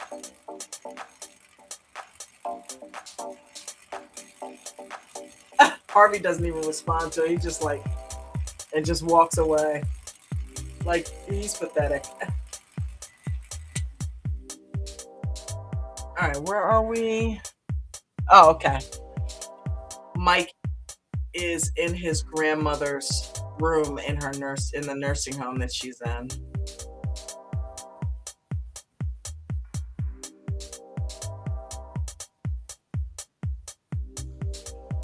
So Mike's telling her that he's feeling down on himself and he wants to quit.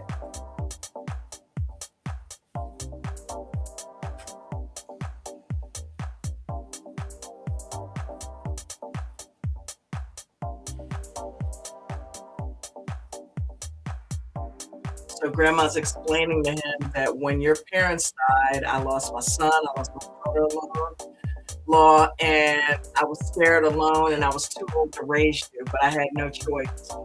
Who else was going to take care of her grandson, right? She said, you made me a promise.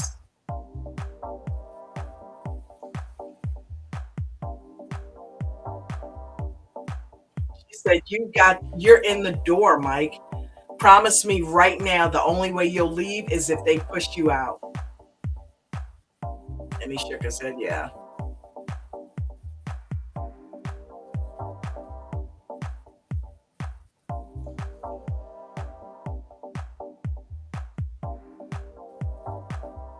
Okay, so Harvey shows Harvey shows up at the witness's house that the file that just ran out of the deposition.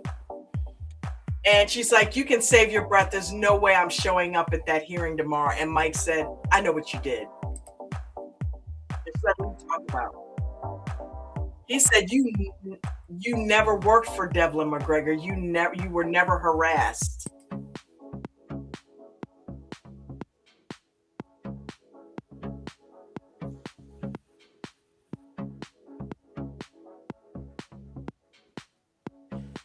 Okay, so apparently he knows something. He said, I could tell you that I've got the cancel checks or the whatever smoking gun that would lead me to know that you're lying, but I don't have it yet, but I can get it unless you tell me what the hell is going on right now. And I can put your ass in jail.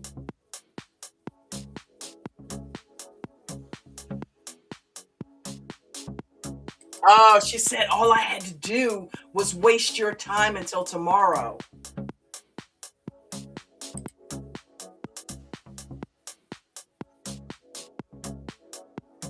Damn, she's like, please never sneak the money. I don't want to go to jail. Is anybody else watching this at home with me now?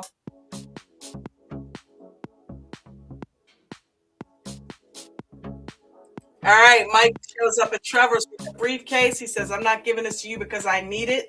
I'm giving it to you. Wait a minute. He says, I'm not giving this to you because I need it. I'm giving it to you because I don't.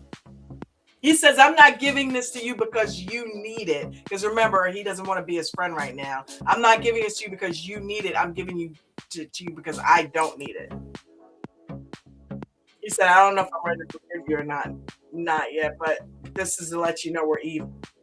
And he says, wait a second.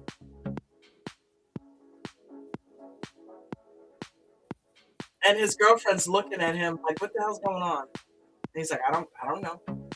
Oh, it looks like he's got a bag of maybe his shit. Oh, and he opens the briefcase. Ooh, exposing the weed to the girlfriend. He says, now we're even. Damn.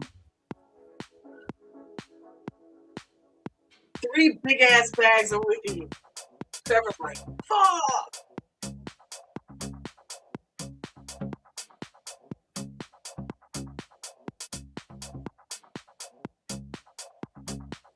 All right. Mike comes in. Mike comes in Harvey's office, decked out in one of those expensive suits. Harvey's like, I see you showed up. Nice suit.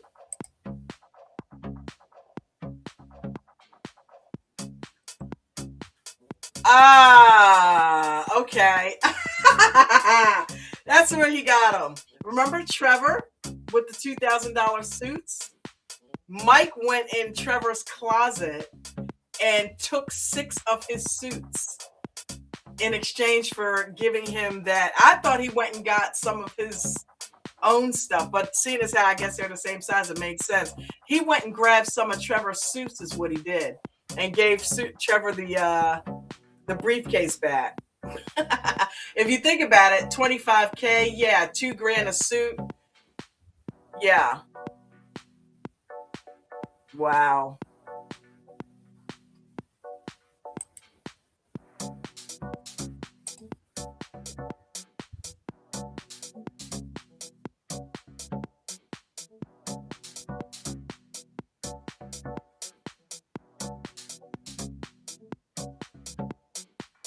Okay, so Mike started apologizing, and Harvey said, "Forget about it. Don't worry about it." When I first started, Jessica rode me so hard, I quit once a month. He said, "I just told you what you needed to hear." And Mike said, "That's just it. I've only had one person who ever told me what I needed to hear. It's time I started trusting somebody else." Cool. That's a bonding moment. That's a bonding moment between Mike and Harvey, and that lets you know why they get so close. All right, so he says, "Merry Christmas," and he hands him something.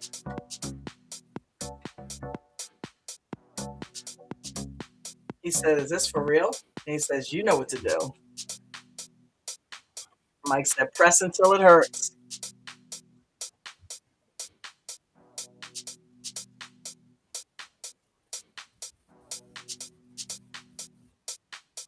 And the fade black where the commercial would be. All right.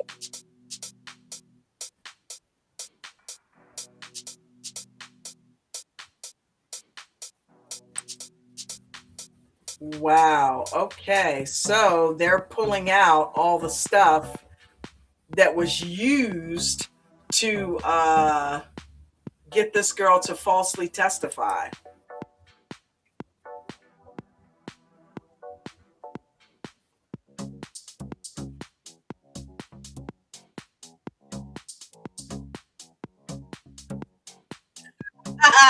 Go, Mike.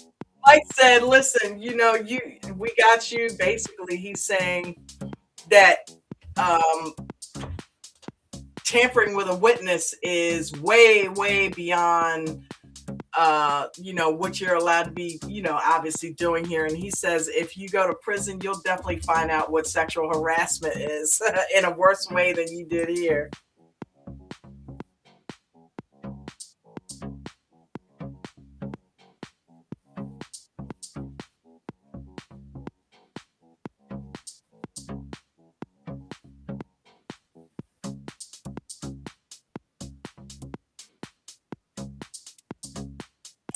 Okay, so Mike's asking Harvey, didn't he graduate with the U.S. attorney in New York? And Harvey's like, yeah, because the guys don't think that they can get anybody to try that small of a case.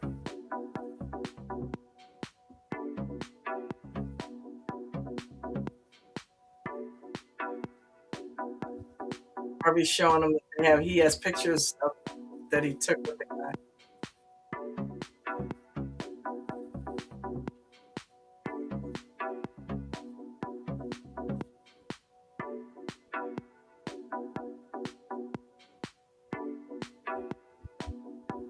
Wow.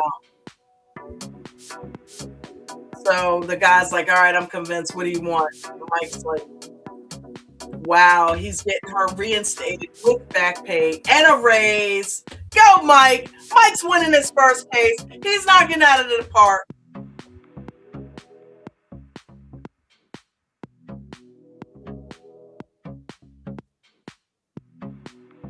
Oh my God. An additional 250K.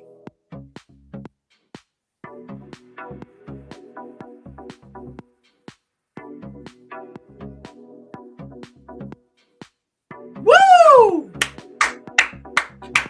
Go, Mike. Go, Harvey.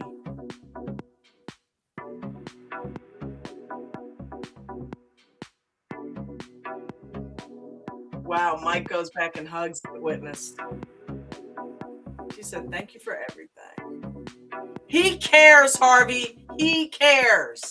Harvey does too. He's a teddy bear. Don't let him fool you.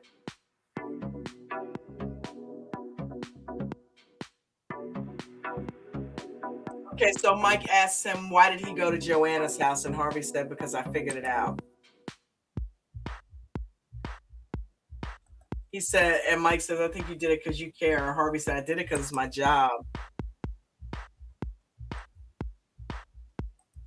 Mike said, admit it, you care about me. I saw you smile when I showed up for work this morning. He said, I didn't smile. I was thinking of a funny joke. Yeah, right, Harvey.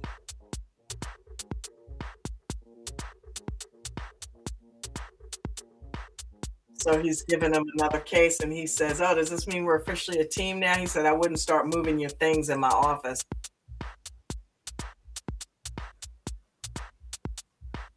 Oh, now they're comparing themselves. He's like, you're Batman, and basically Batman and Robin, and he's guessing which one, and Harvey's saying he's Clooney. He does look like George Clooney. A little bit. He said, did you really quit, almost quit? And Harvey said, I'm out of work. Woo! Okay.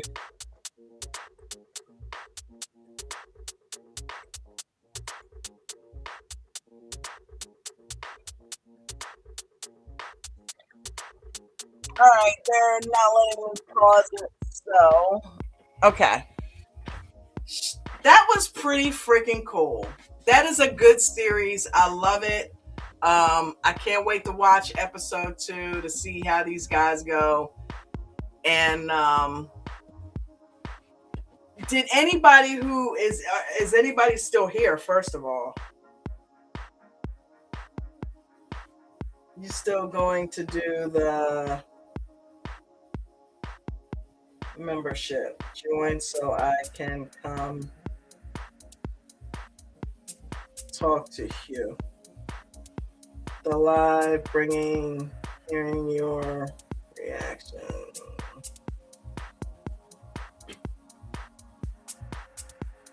From the movie. With Adam Sandler, yep. Called Vacation or something with Jennifer Aniston. No, actually that was I think that was from was it Mr. Deeds? I think it might have been Mr. Deeds or Daddy's Home. Daddy's Home. Yeah, that daddy movie. Miranda, what's up, honey? What is going on?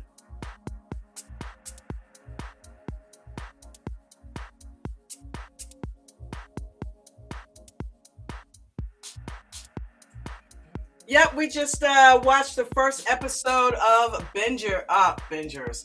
This is Bingers. We watched the first episode tonight of Suits, season 1, episode 1. I have been binging this for a while now, and I want to binge it with you guys. So, if any of you are still here, let me know what your favorite character is and why.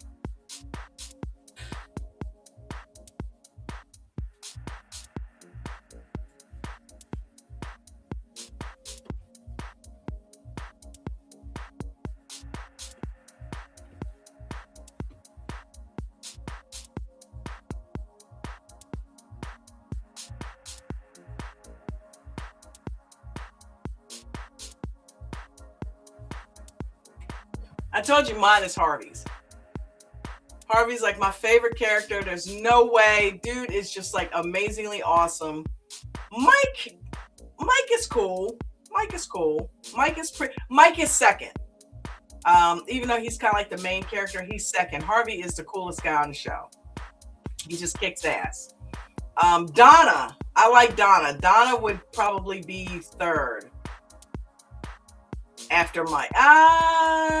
Actually, Donna would be second after Harvey. Then Jessica, then Mike. Then Rachel.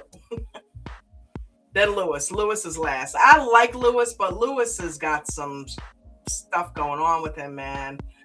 That guy needs help. Bad. Bad.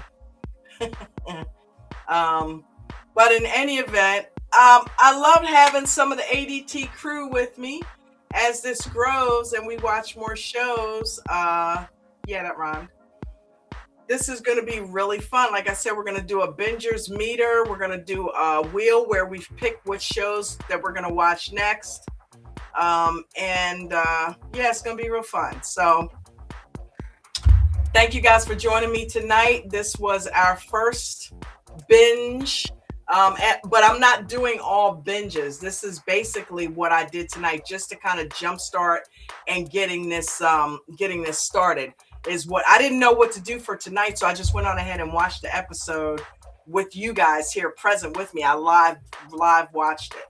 But normally what will happen is we'll try to get on the same page with where we are with it, and then just come on and discuss the show, right? So in any event, everybody have a great night. I'm going to be back on tomorrow afternoon at 12 noon.